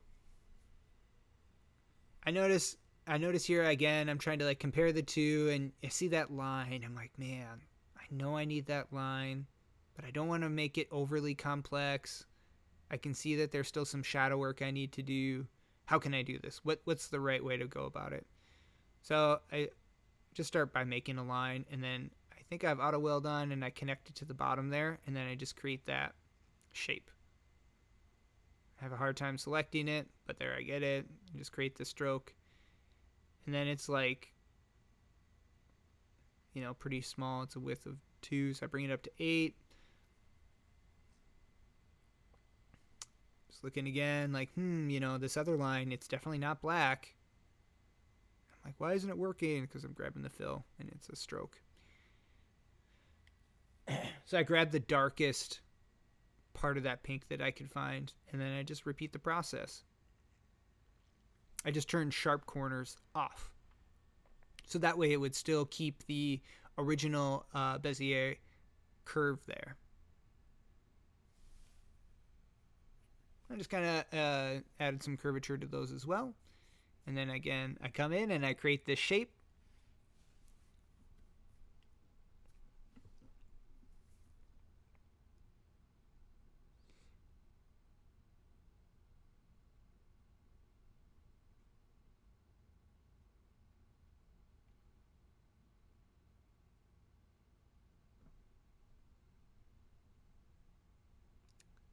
It's a pretty bright pink color for that outline. I don't know if I keep that. I think I bring it back to a lighter color.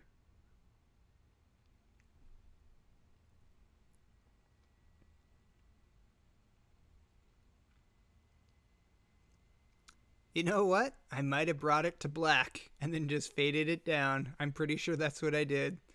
Taking my own advice. It's beautiful. Oh, I may have just put the opacity down, but it looks like I might have changed the colors. Yeah, I'm changing the colors again. I don't know.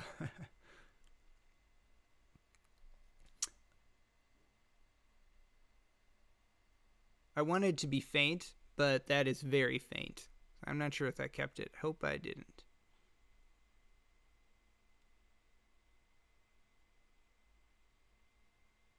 So I'm just reducing the line width at the top. See how it kind of tapers off on the right? I wanted that on the left as well.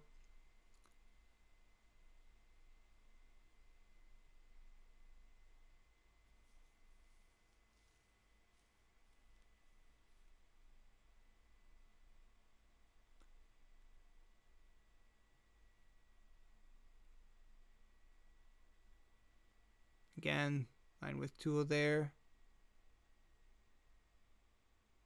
I'm just making more of these shapes. Or, not shapes, lines.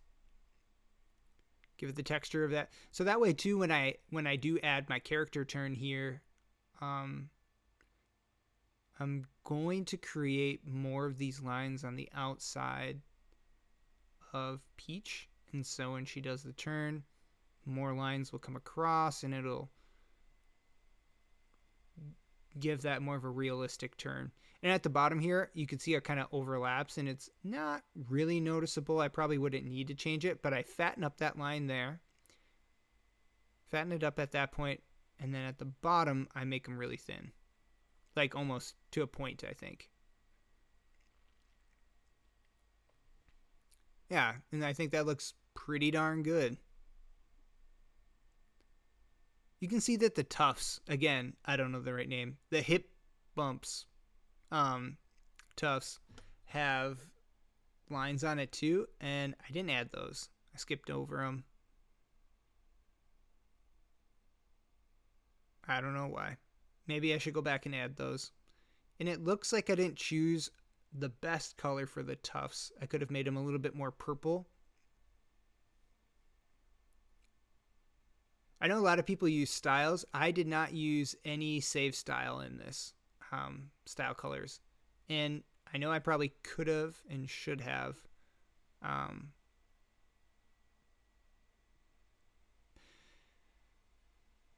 I'm probably going to actually create. So I selected all three of these and I'm just moving them into place. And then I go back and select one and move it into place. And I grab the thing because I want to be able to start rendering some of this now so I can see how it's starting to look with the body. Again, you won't be able to see any of my renderings because probably my silly mistake, honestly.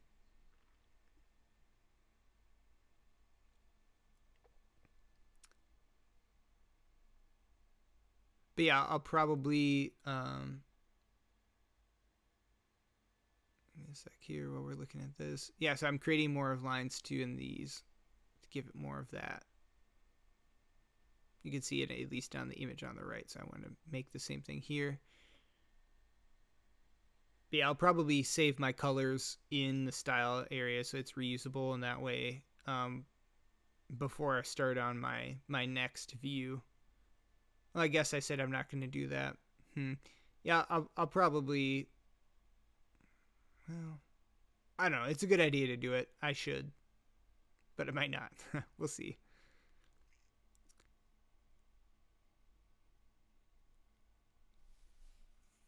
Yeah, on my website too, if anyone wants to go and download this to use, that's fine. I'll probably have different versions, so I'll have like the unrigged version and the rigged version on there. Right.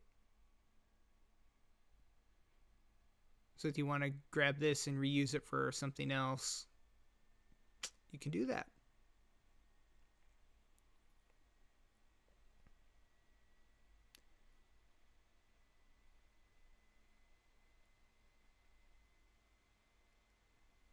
So let's see. Okay, I'm just kind of deciding the order I want things to display here, it looks like. I want the arms to be above. When I brought everything over, it was kind of funky, so I'm just reordering all the layers.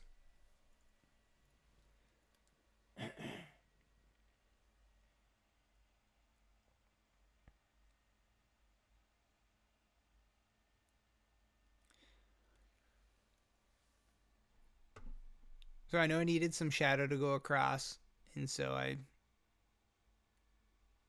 trying to be smart and use one shadow layer to cover the arms and the torso. Doesn't work. The reason it doesn't work is because on my bone layer, my front bone layer, I have a mask. It doesn't work inside of the other sub layers. You'll see here.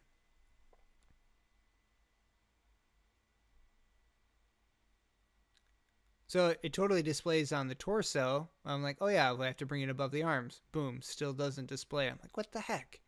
Should display it. But I'm like, oh, yep. Those other folders, it must not display in those. So I have to create its own shadow in each of those folders. That's what I do. I copy those, I cut them. So it's in my clipboard, or it looks like I'm just deleting them here. And then I go inside and I create a new layer. Should create a new layer. And I'll call it like right arm shadow.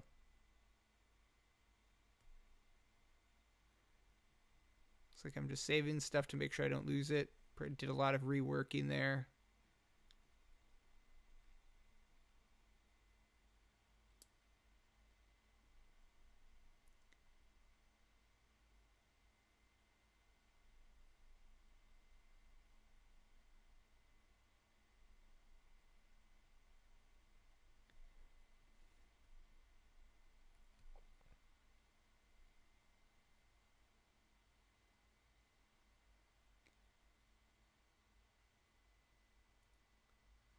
Cool.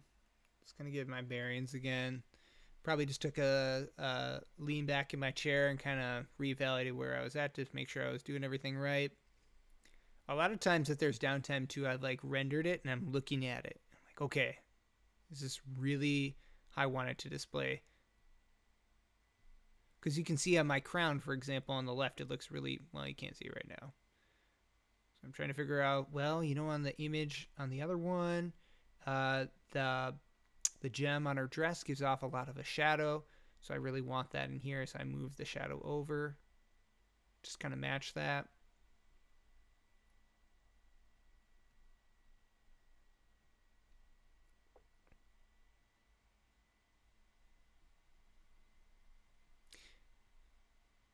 Man, sometimes I think, where would we be without Mario and Peach?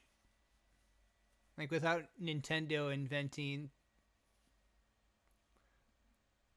the biggest video game franchise and then breaking off and doing movies now. And I guess they did have a movie back in like the 80s and 90s that was a little interesting.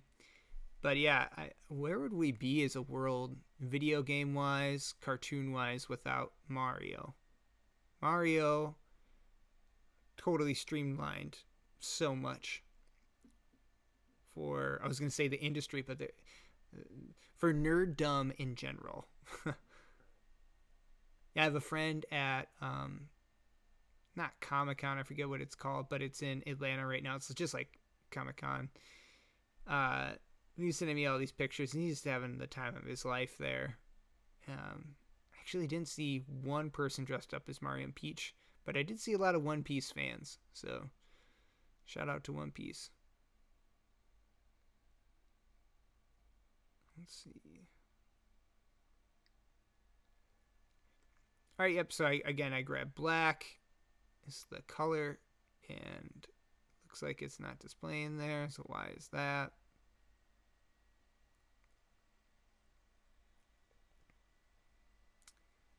Should display.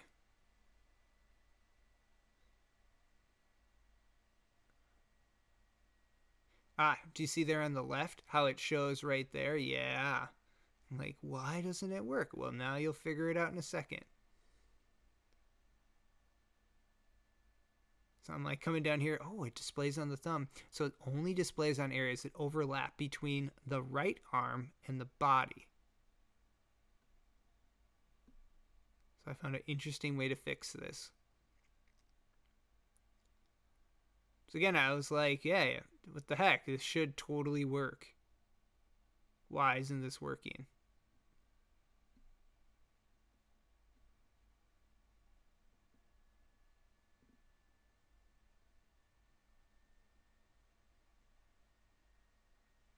So I think I just had to go in and change some settings, and I think I did here no mask is what I clicked on, and then I masked it again.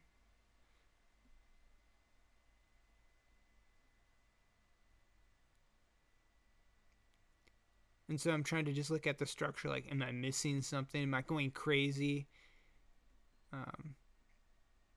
Why isn't this working for me? So now here I'm just going super quick just to try and get the shadow in so I can figure out the issue of why it doesn't work inside of the layer. So I create the shape, give it a fill. It really doesn't matter, but you know what I say, use black. Again, it's only working on the body there. So why is that? Why is that not working? So what I end up doing is I turn off the body folders mask. And that totally breaks. It totally breaks the torso shadow that I have going. So I have to figure out a new way to do that. And over here, I'm still like super confused because the left arm shadow is working on the torso and it's above the left arm, but why is it not working perfectly? Again, it's just because for some reason a mask inside of a mask doesn't work. Or maybe that's not the right way to word it. And then you notice up there at the top, that's also not working as I expected.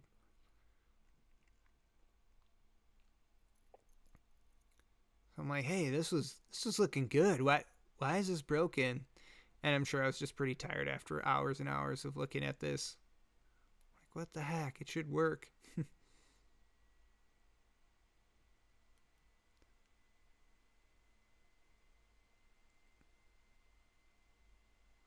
So I turned off the body mask.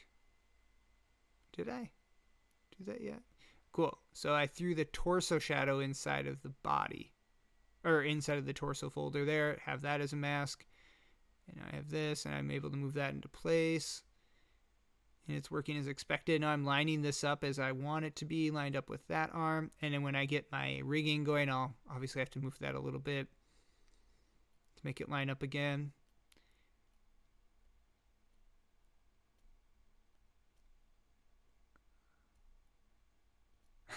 You'll see a lot of times I'll go up there and I'll just grab the first thing. And I normally half the time grab it the wrong thing. So luckily this time I grabbed fill and that's the right one. I noticed that the colors were off. I didn't use black on the right arm, so I ended up going back into the color there and changing it to use black and then lowering the opacity. And just a tip, I use the opacity around 20. Depends on what I'm doing. If it's skin, I think it was like 30, 40, I don't know, something like that, depending on how dark. So I think I'm thinking right now I'm only grabbing the one node and I'm realizing, dang it, I moved the whole darn thing. So I Control Z and I just Control Z again, and then I click once right on the node and I zoom out to make sure, and then I bring it over. Silly me. Do the same thing over here, bring that out. Cool, good as gold. I wanted her hands to rest more naturally on her waist in the neutral pose.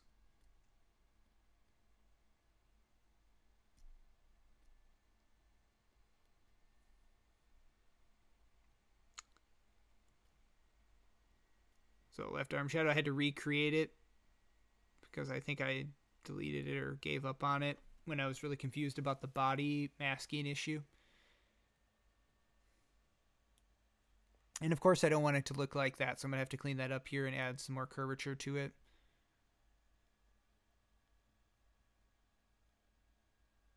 And on the left side, again, that's where the light is heaviest. So it's going to have more, or yeah, more pronounced curvature and less shadow there visible.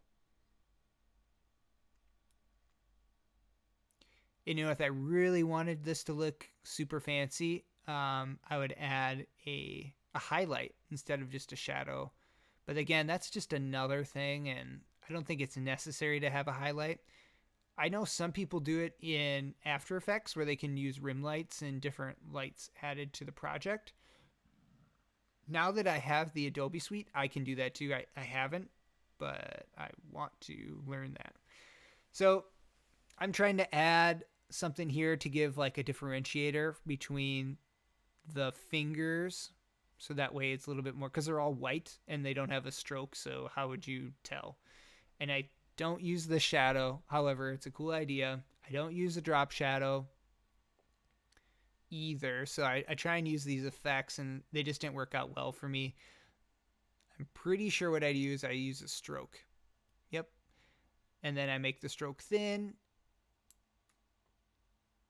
with a lighter color, not black, not white. Some like very light gray. And it just gives enough where you can be like, oh yeah, that's a thumb, and it's over the other fingers. Yep. So I use the hide edge tool. I'm like, oh no, that's way too much. So then I have to grab the width tool and just reduce that. Easy peasy, right? And I just rinse repeat on the other fingers. Exactly what I just did there. Oh, it looks like I'm lowering the width and the opacity of that stroke. And I also removed the drop shadow that was there because I kept that there. And I think that's good enough where you can tell. I might make it a little bit darker. So I bring it over here to just like double check. Oh yeah, but then I have to bring it to the top layer because I created the other ones first, which makes them have a higher precedent order, layer order. And so yeah, I'm like, oh well, that's maybe too light. But at least it's something. So you can tell here in the 3D program, obviously the lighting and the rendering adds a lot to the scene. So I'm moving up the opacity some. And now it's like, yeah. And you can definitely tell there's a stroke there, but it has like a smoother finish. So I'm just going to rinse and repeat that step on all the other fingers. And I don't think I wanted to redo all this work again on the right hand. So what I do is I just delete the right hand. Even, wait a sec. I might not have made I just duplicate it. Yeah, and bring it over. So I put that back. Again, I'm like, man. So I just bring the stroke down. Even though I probably could have removed that line, I still wanted to have a small stroke there. So you can kind of see what I'm doing here to make that work. I probably could have just made the width of this finger lesser. And I do anyways. All right, so there you go. So yeah, one stroke, or one width, pixel width. I kind of just get rid of those, and then I bring out that. I'm just reordering them now. So now the fingers have the right ordering, overlapping each other. You can see that this color isn't the same, and the width isn't perfect, so I'm fixing that now.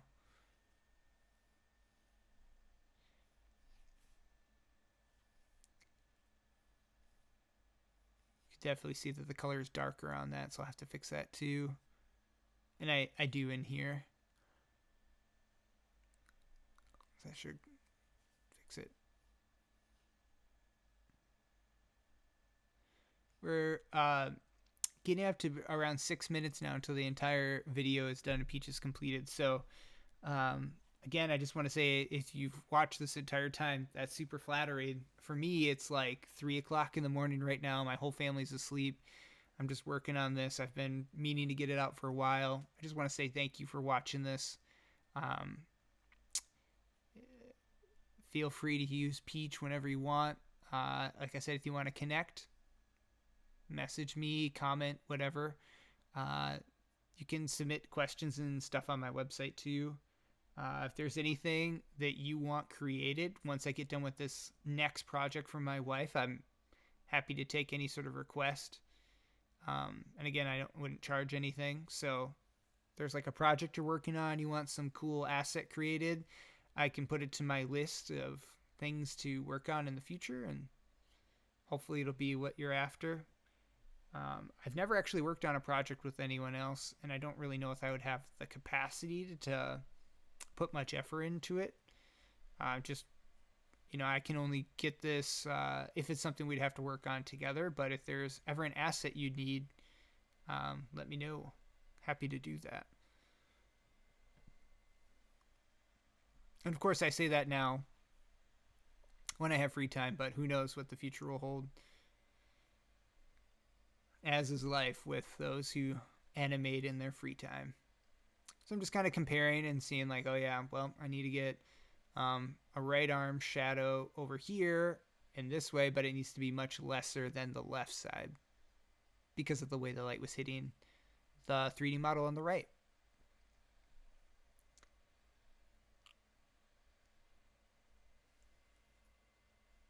So I'm finally noticing like, oh yeah, hey, I need to change that color because the stroke is off. So I do that here, and I check, okay, it's around 20 of the stroke, so I need to change that here, so I go in and set it all.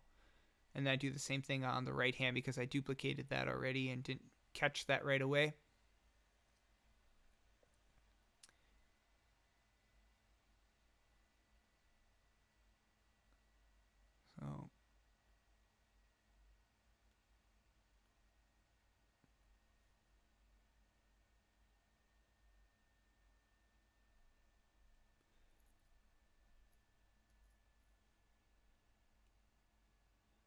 So I have a drop shadow down there, and it actually looks pretty good with the drop shadow. So I kept that on, and I'm just looking around thinking, So I do a couple, I think, renders at some point. I end up removing both of those, I think. At least I should. Oh, yeah, so I get pretty ambitious here where I'm like, man, I really want to get some more shadow down here. You can see on the 3D model on the right. I'm like, man, yeah, that shadow. But I didn't like the original way I did it. I thought it was just maybe too lazy, or I don't know. I didn't think it was necessary to have it there.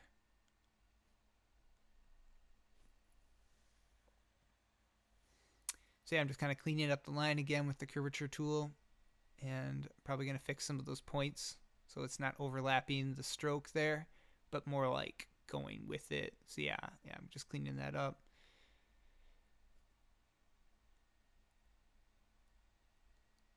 I'm just kind of comparing the two again.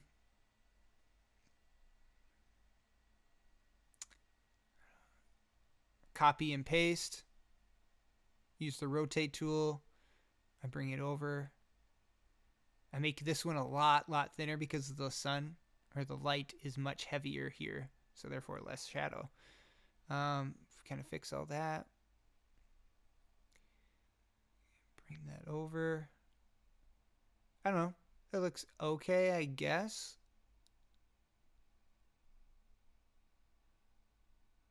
I mean, I'm happy with it, but so right now I'm probably just rendering it out. Going on the right there, I'm going to fix that. Yeah, because it overlaps that stroke and it looks kind of funky. Yeah, that's better. I just make it lesser.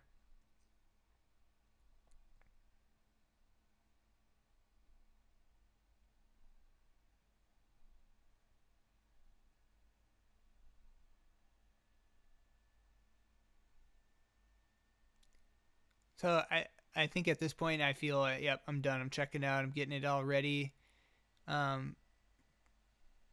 This is my Yay, Peach is done. Complete. Yay. So it always feels good to complete a character. Brought her to life quite a bit. Yeah, good old Peach. So my wife will be very happy to see this video as I post it up. See one more step closer to her video project. So I have this background image I got on Unsplash. I'll link it in the video.